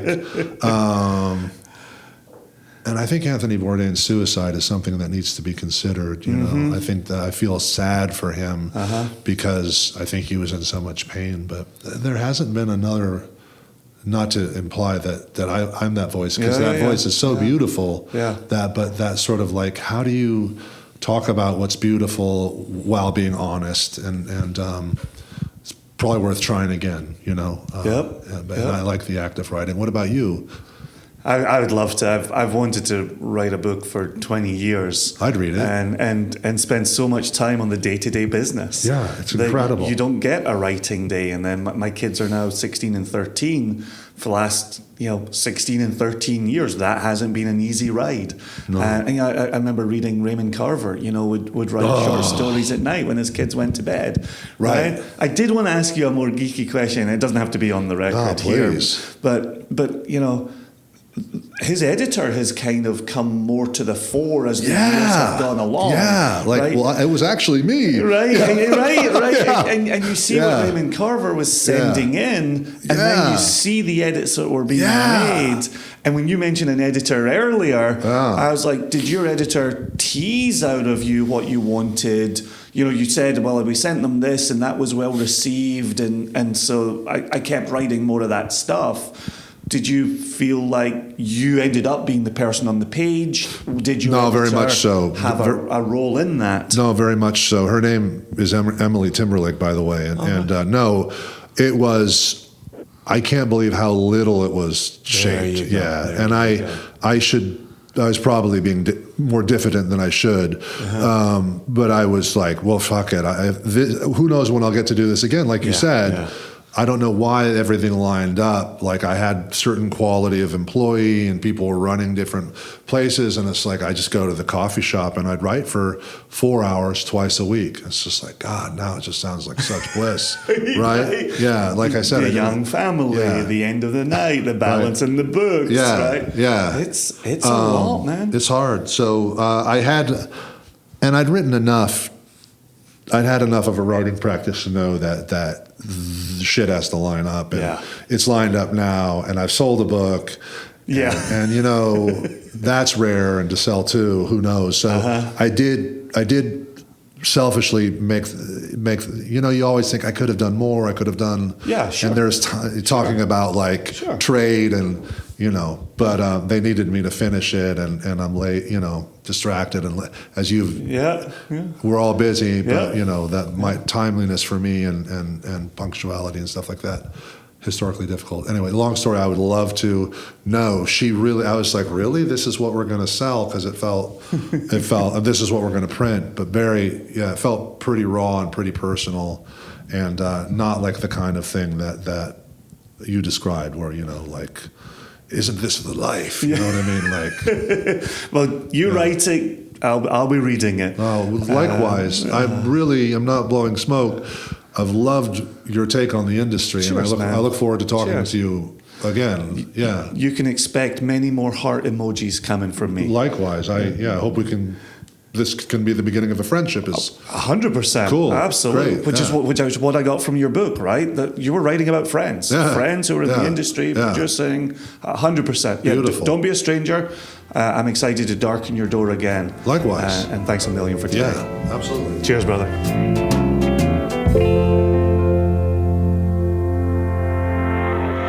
Huge thanks, not just to Thad Vogler, but to Jason for doing the one-man show. He's so good with his interviewing. Listen, can we say this quietly? Maybe he won't listen if we just kind of whisper in ASMR hushed tones. I honestly think that Jason is one of the best interviewers out there. Period. I think he's so inquisitive, and I mean, granted, it helps when you've got a good interviewee like Thad and you know, some of the others that Jason has spoken with. But he's so inquisitive, and he doesn't take notes.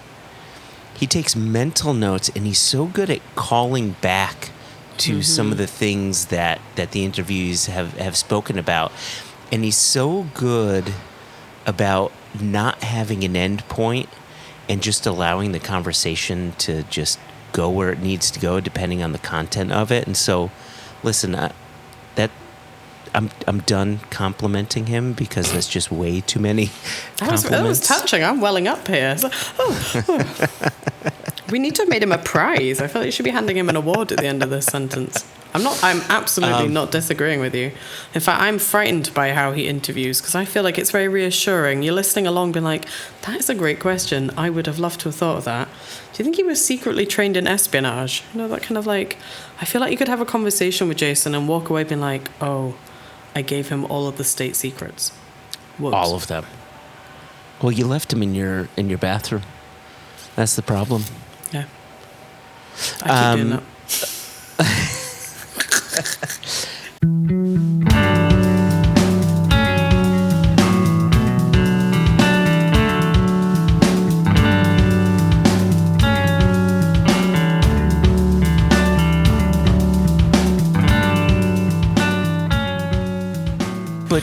But listen, enough talking about Jason. I've got a really important question for you, Jess. Okay, let's do it. We were talking about the trip before. We were. Right? Steve Coogan, Rob Brydon. In the first movie, and also in the TV show, because wasn't the first movie sort of a condensed version of the series? Yeah, pretty much. Yeah. So in that movie, there's this great scene. I think it may be the first restaurant they go to, where they are trading their Michael Caine impressions. Oh no. I'm worried And that you're now walking that I'm into a trap here. wearing my Michael Caine glasses, and everybody knows that my name is Michael Caine, I would love to hear, and you know, I would argue, Jess, that the listeners want to hear Jessica Rabbit Lomas's own Michael Caine impression. This is horrendous. I honestly, you're gonna get me removed from my own country. You don't have to. Like, don't feel pressured, but everybody wants to hear it. I Everybody. don't think I could do it, Mike. Are you wanting the classic line? I think you could do that because that, I mean, it really is a shortcut. I can't, outside of saying, my name is Michael Caine, and say, which is terrible, and saying something about blow the bloody doors off. Like, it's all terrible, but like think of a line. I feel like this podcast has taken a terrible turn. These listeners are not here to hear me not be able Jess, to do my own accent. We took a terrible turn in season 1. Like, we're That's just... Well, actually, if the listeners go back to season 1, they can hear my excellent American accent, which develops out of literally nowhere.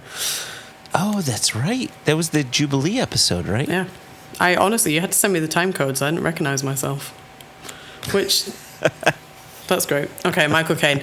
That's that famous line, isn't it, from the Italian Job?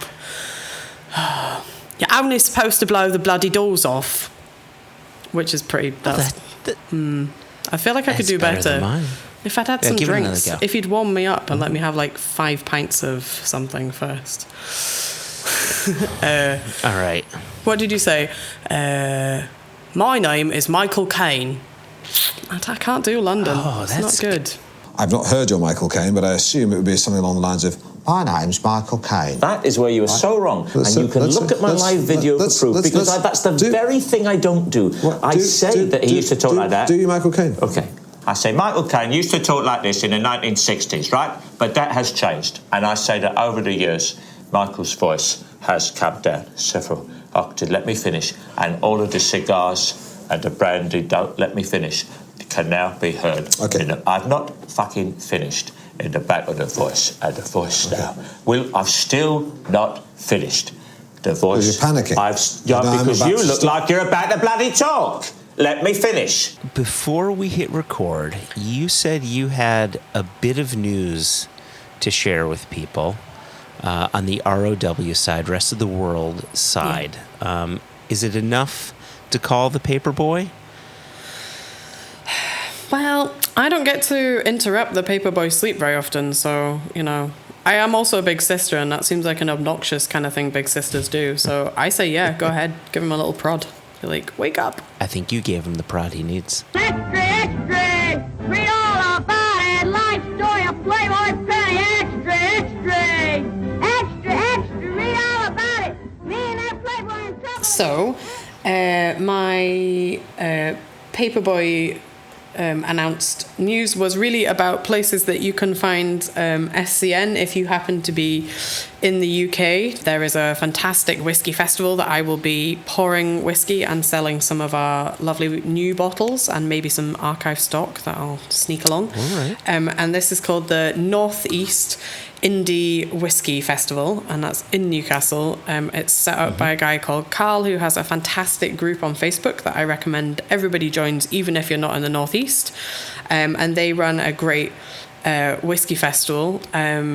It's also in a brewery, so who doesn't want to be at a whiskey festival in a brewery? It's too good an offer to refuse.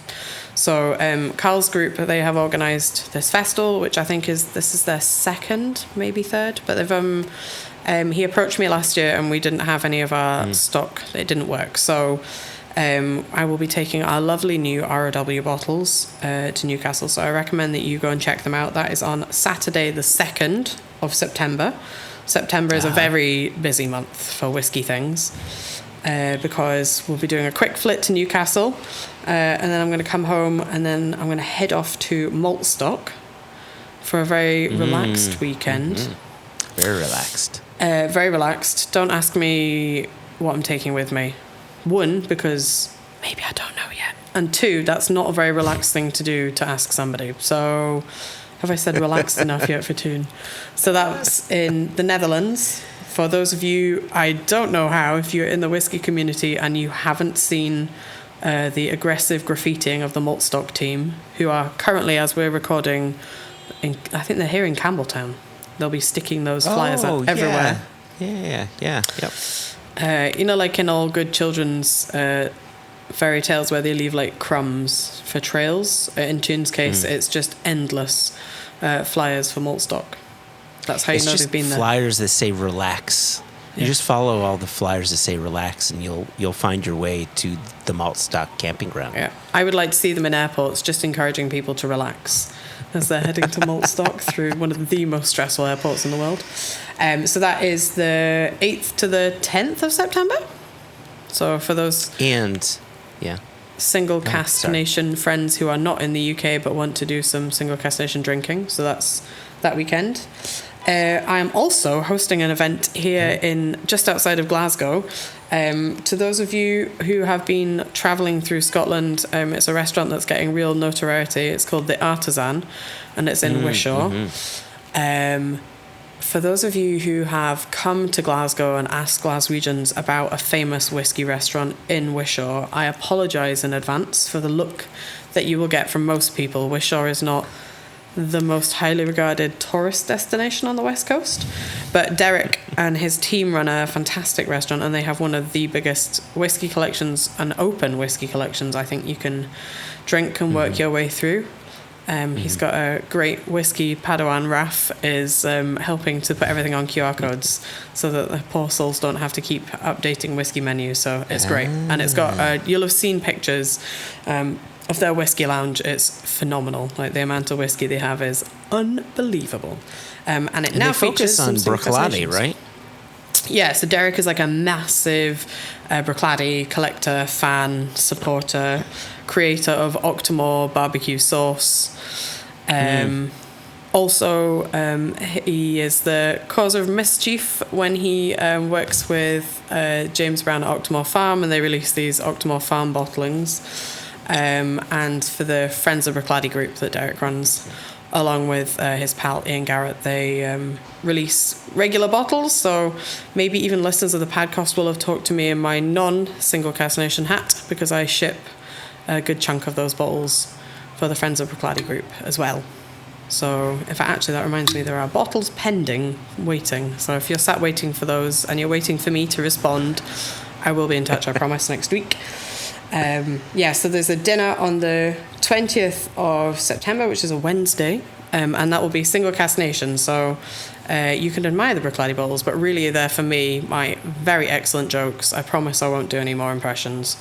And Derek does a great dinner, 3-course dinner. So that's definitely one. If you're travelling at that time, if you're on your way to Campbelltown or Isla, take a detour, come and have dinner in the Artisan. You will, I promise, not leave hungry. Not possible. You have to have the sticky toffee pudding because it is amazing. And there's, like I say, this crazy selection of drams to be had, and some local beers too.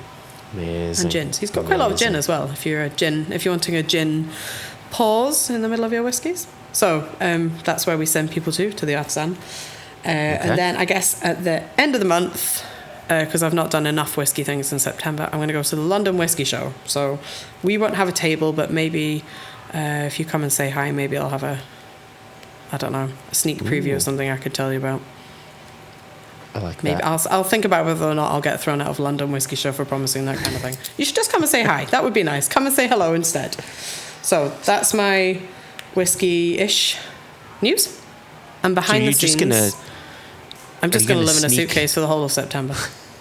And then I'm going to bin everything to save me having to put it away. I'm trying to figure out, like, if you're bringing whiskey around with you and you're sneaking it into the Whiskey Show London, do you just, like, hide casks in your socks? Yeah, regularly. One under each armpit. They look like swimming flotation devices. And then, because it is by the river, so, you know, like I say, oh, it's by the Swimmies, yeah. Thames.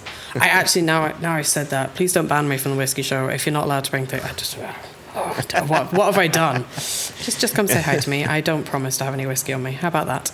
But yeah, that's the end of the month. September sounds busy. I'll have to take another holiday. It does sound busy, but that's all right. You'll have a slightly freer October, I think. Until I fill it with things. Yeah, and behind the scenes, we are quietly working on a next ROW release, but I am not telling you nothing about that. Mainly because our regular correspondents in Chicago, the Nolans, tend to write these things that I spuriously say on the podcast down, and then they hold me to them. And I was unaware that by being on this podcast, I was entering into some sort of legal contract. So I'm saying nothing. But it's going to be good. That's all I can tell you.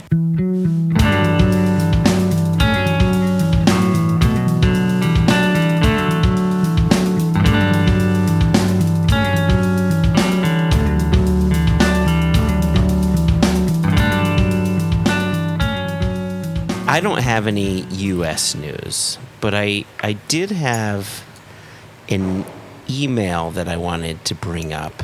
And, Excellent. And I thought that this one would be good to bring up with you specifically because I think part of it can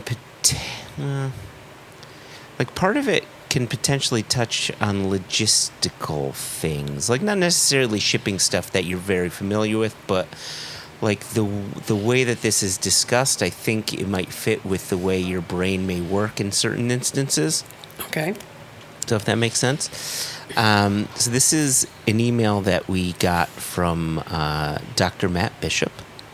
Oh, the lovely Dr. Matt Bishop. And the subject says, looking to the future. And he says, Dear Jason and Joshua, and we have to assume that Jess is in there as well. Obviously. He failed us twice. He put Jason's name first, and he forgot your name altogether. I'm This so guy, offended. Right? Especially as I'm currently sat looking on the wall at some very lovely whiskey cards that he made and brought to me at Glasgow Whiskey Festival. They're actually sat above my desk here. But maybe now, having committed such a faux pas in the email,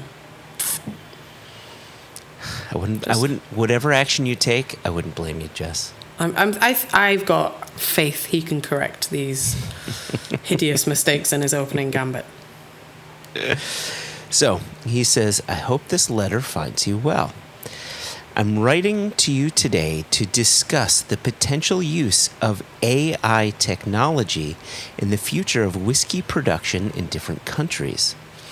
As you know, the whiskey industry is a global one, with distilleries located all over the world. As such, there are a variety of factors that can affect the production of whiskey, from climate to the type of grains used. AI technology has the potential to revolutionize the whiskey industry in a number of ways. For example, AI can be used to, and now we have a bulleted list. 1. Optimize the production process. And then a little description here. AI can be used to analyze data on everything from the weather to the fermentation process to identify areas where efficiency can be improved. This can lead to lower costs and higher quality whiskey. 2. Create new flavors. AI can be used to analyze data on thousands of different whiskey recipes to identify new flavor combinations that have never been tried before. This could lead to the creation of new and innovative whiskey products. And then his final bullet here is personalize whiskey for individual consumers. AI can be used to analyze data on a person's taste preference to create a whiskey blend that is perfectly tailored to their individual taste. This could lead to a more personalized and engaging whiskey experience. We're almost done here. And that's the end of the bulletized list. And so he goes on, he says, Of course, there are also some potential problems that can arise from the use of AI in the whiskey industry. For example, some people may worry that AI will lead to the dehumanization of the whiskey making process. I count myself amongst that group of people personally. That's me saying that. Dr. Matt did not say that. He goes on, he says, others may worry that AI could be used to create counterfeit whiskey products. Very interesting. Overall, I believe that the potential benefits of using AI in the whiskey industry outweigh the potential problems. AI has the potential to make whiskey production more efficient, create new flavors, and personalize whiskey for individual consumers. I believe that this will lead to a more sustainable and profitable whiskey industry in the future. It would be interesting to hear your thoughts on this. Please feel free to contact me if you have any questions. Sincerely, Dr. Matt. And then there's a PS. And in the PS, it says, the real Dr. Matt here. I hope you found this letter interesting, but would it surprise you to know that the letter was created entirely by AI using Google Bard? They, and that's in quotes, do seem to have some good points, whoever they are. Sneaky. So the real reason that the intro at the top of the email is wrong is because he let AI write it, and then he corrected it at the end. I did wonder as we were going through this if this was going to be like a little twist at the end of P.S. I didn't write this. The robots did. And I was right. Yeah. So, can't outsmart me, robots. That's my take home from this.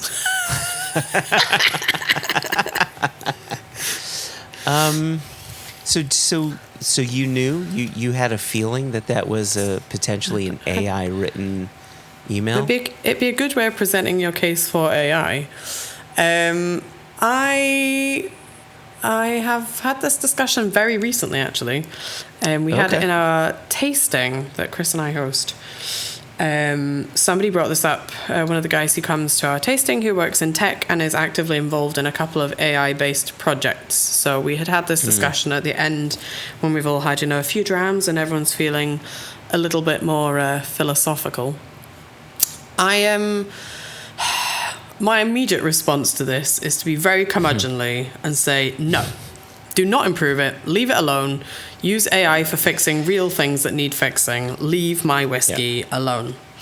Yep. And then I thought about it a bit more. And I thought, well, it could be interesting. There are some distilleries who have done work with this. For example, Macmira did do an AI intelligence, that's the release of whiskey, based project, where they allowed a computer program to come up with, I think, 1,000 recipes. But the final whiskey that they made was chosen by humans and then produced.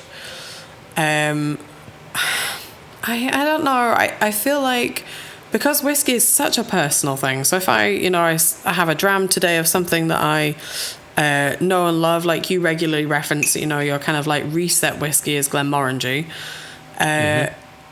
But some days that dram from that same bottle will taste different because, you're tired or you're thirstier or it's warmer or it's a Tuesday, not a Friday.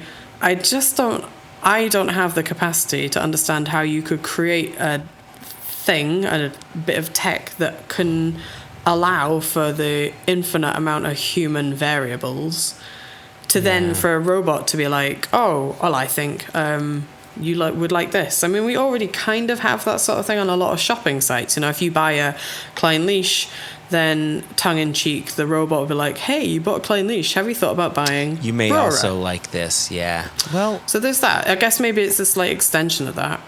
Just to add on to what you're saying there used to be a website, I forget the name of it, but it was Andy who used to be with Glencairn. Him and some other people would run this. Where? Ooh, yeah, they were the whiskey blender. I think it was called. You went on the website and you slid a load of variables, and then it created your optimal blend based on what you put in. Right. Which I think is, I like that over the idea of AI for a couple reasons. I think giving someone the tool to put in what they feel their preferences are gives them the full control over what that final product could be. So for those of you who are listening that don't know what we're talking about, the website I think was called, and maybe still is, I don't know if it's around anymore, but it was called the Whiskey Blender. And like Jess mentioned, there'd be a bunch of variables, and you would have this slider, this indication slider of how much of one flavor you'd like over the other, and vice versa. And it would just allow you to create a blend to a profile that you would find interesting. I like that because you've got the control.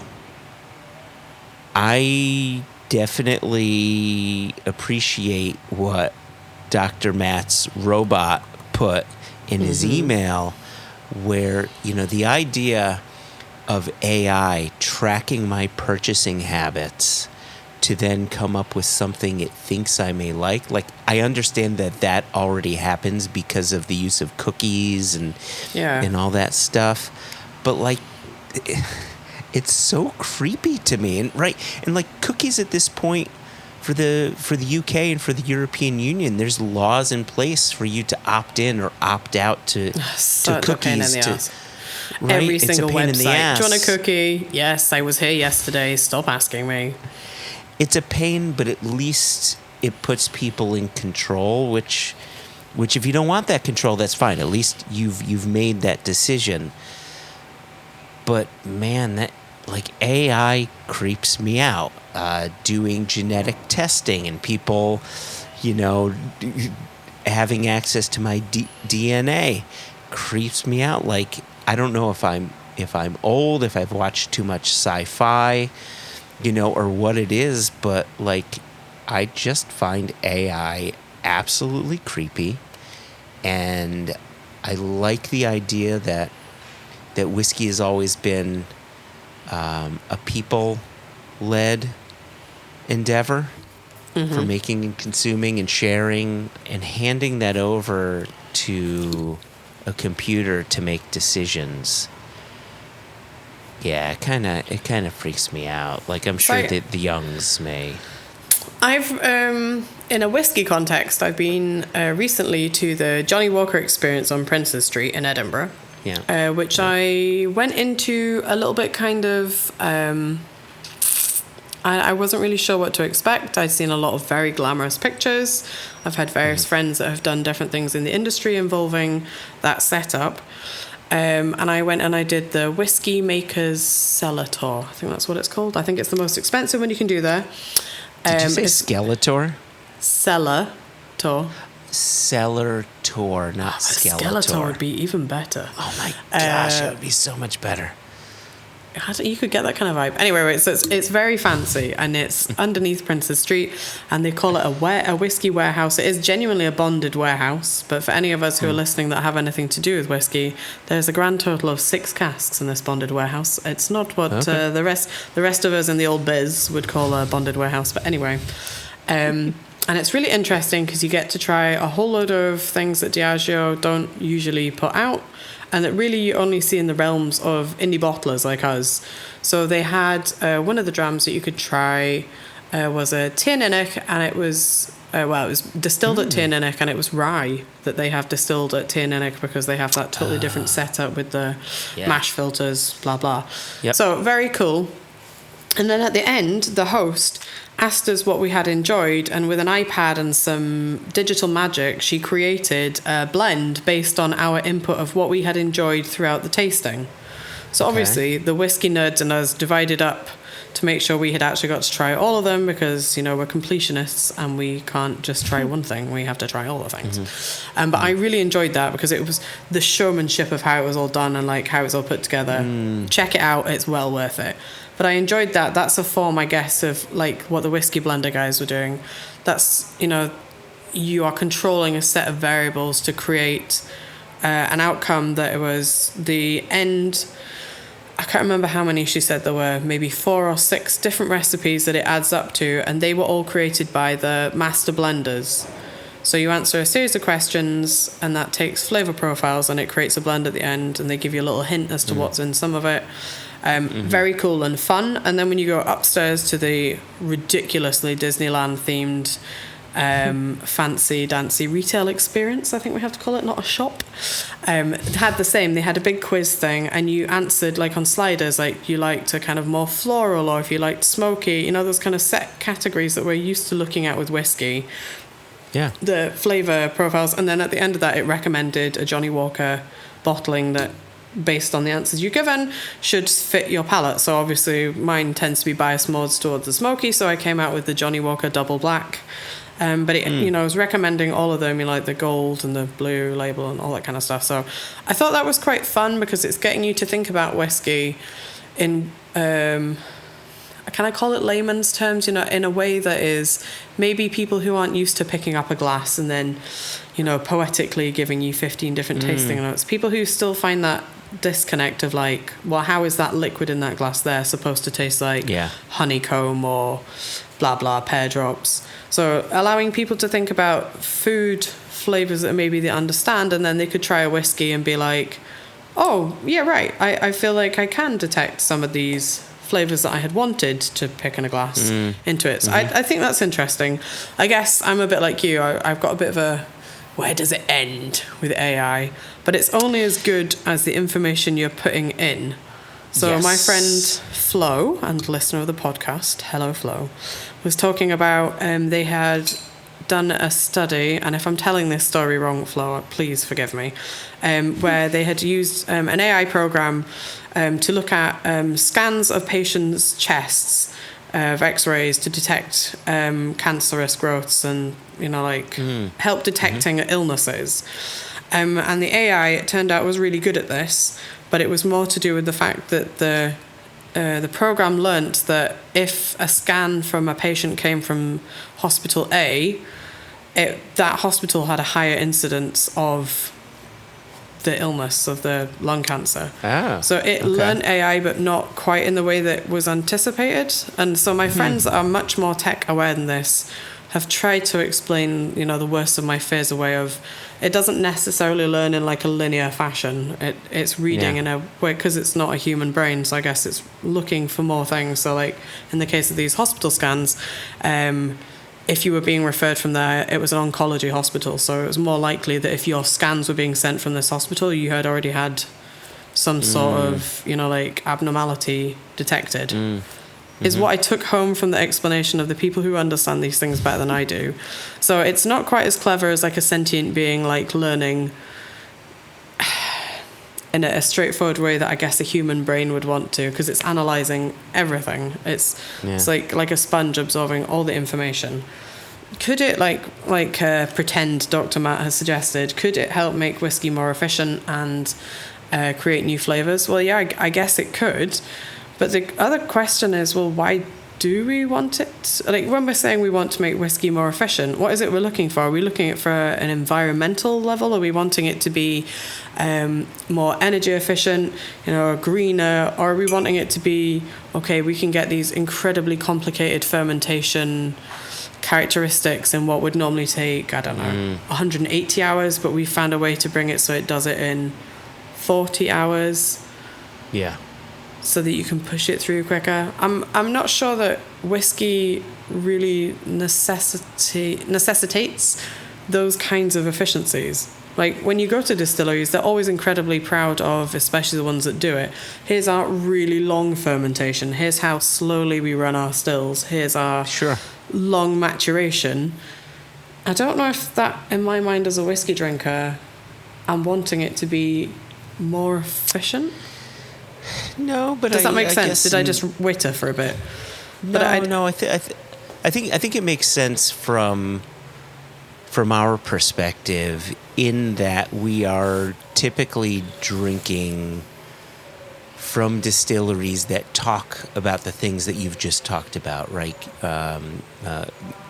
Green initiatives and minimizing carbon footprints but we've got long fermentations and slow distillation and our wood policy is such and so on. But I would also argue that there's plenty of other distilleries that are focused on efficiency for making liquid to go into a 3-year-old blend, right? And so some of Absolutely. these other things are less of a consideration, and maybe for that, you can find something that can help the overall production.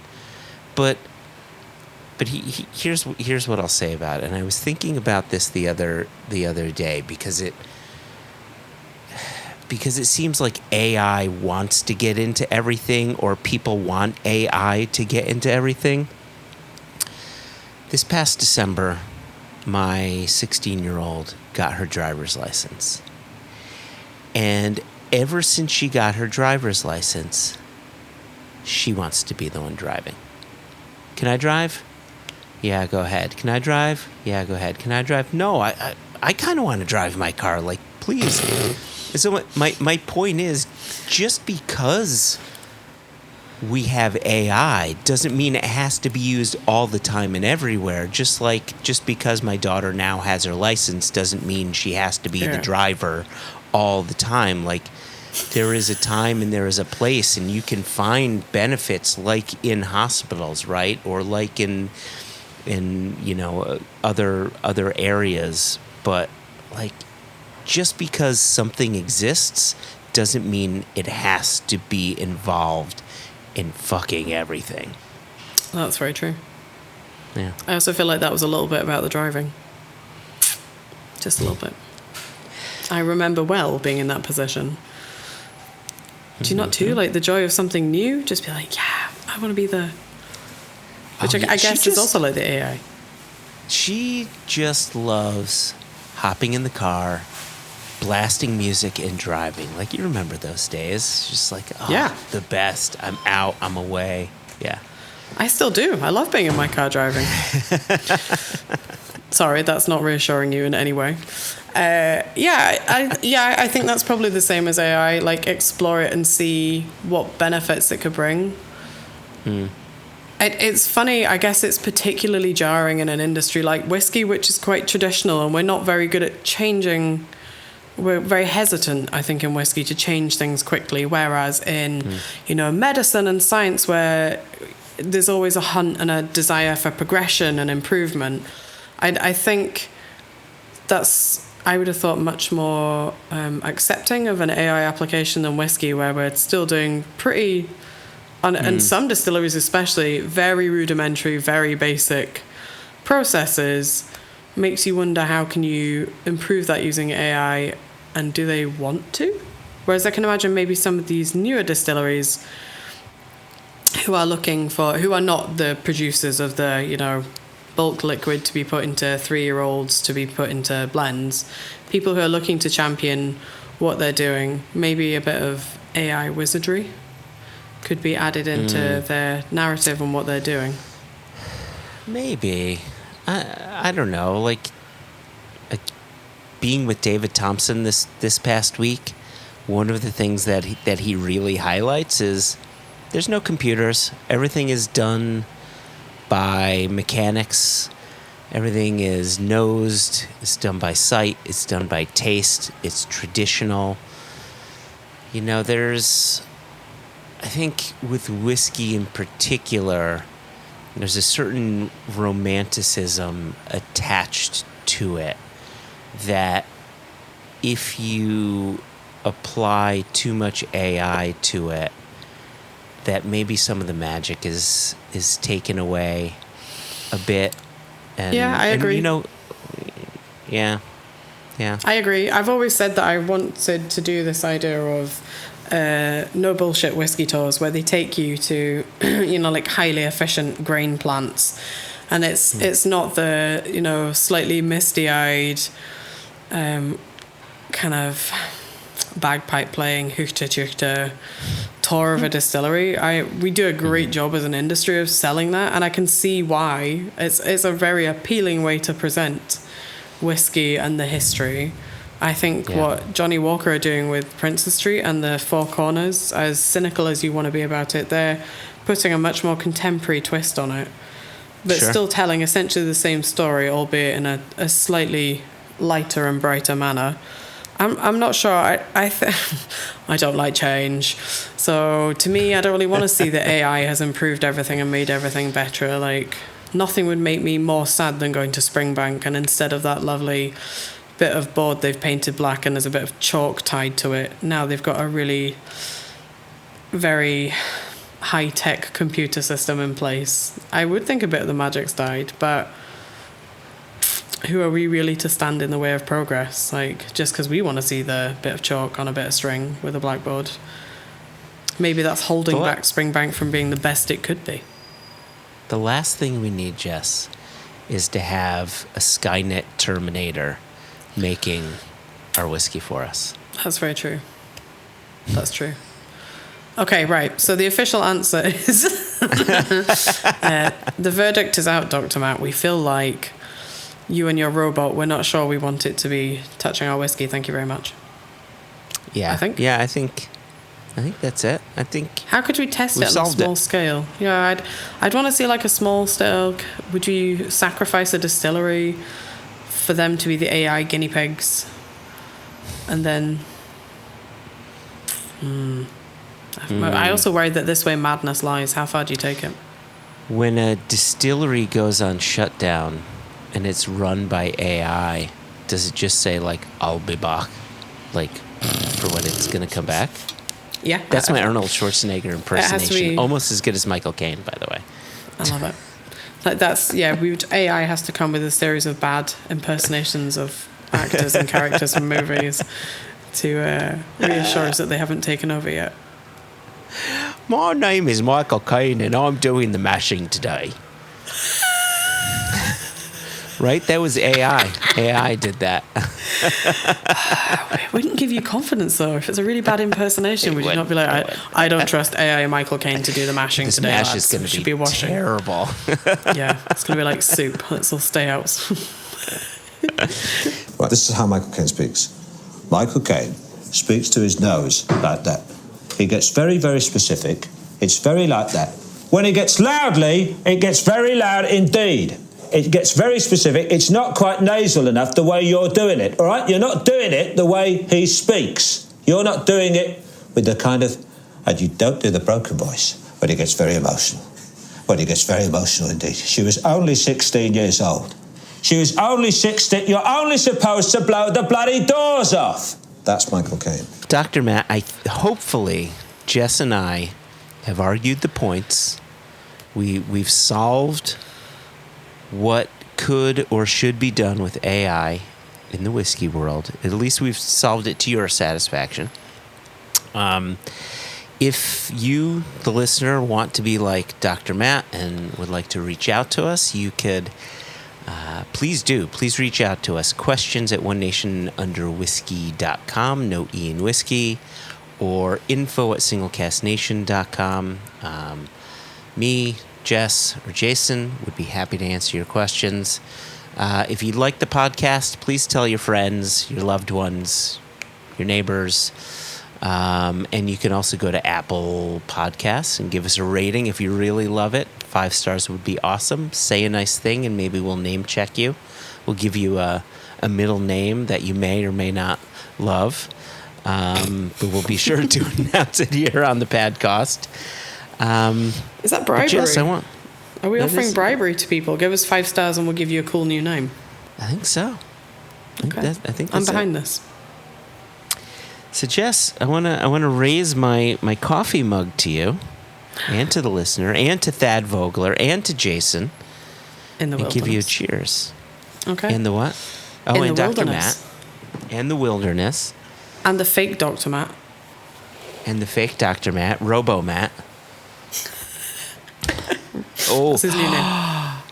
That's got to be his nickname, Robo Matt. But only when we're writing to the robot one. We're only addressing the robot. Right. Okay. Well, we can work on this. Still say it. Yeah. All right.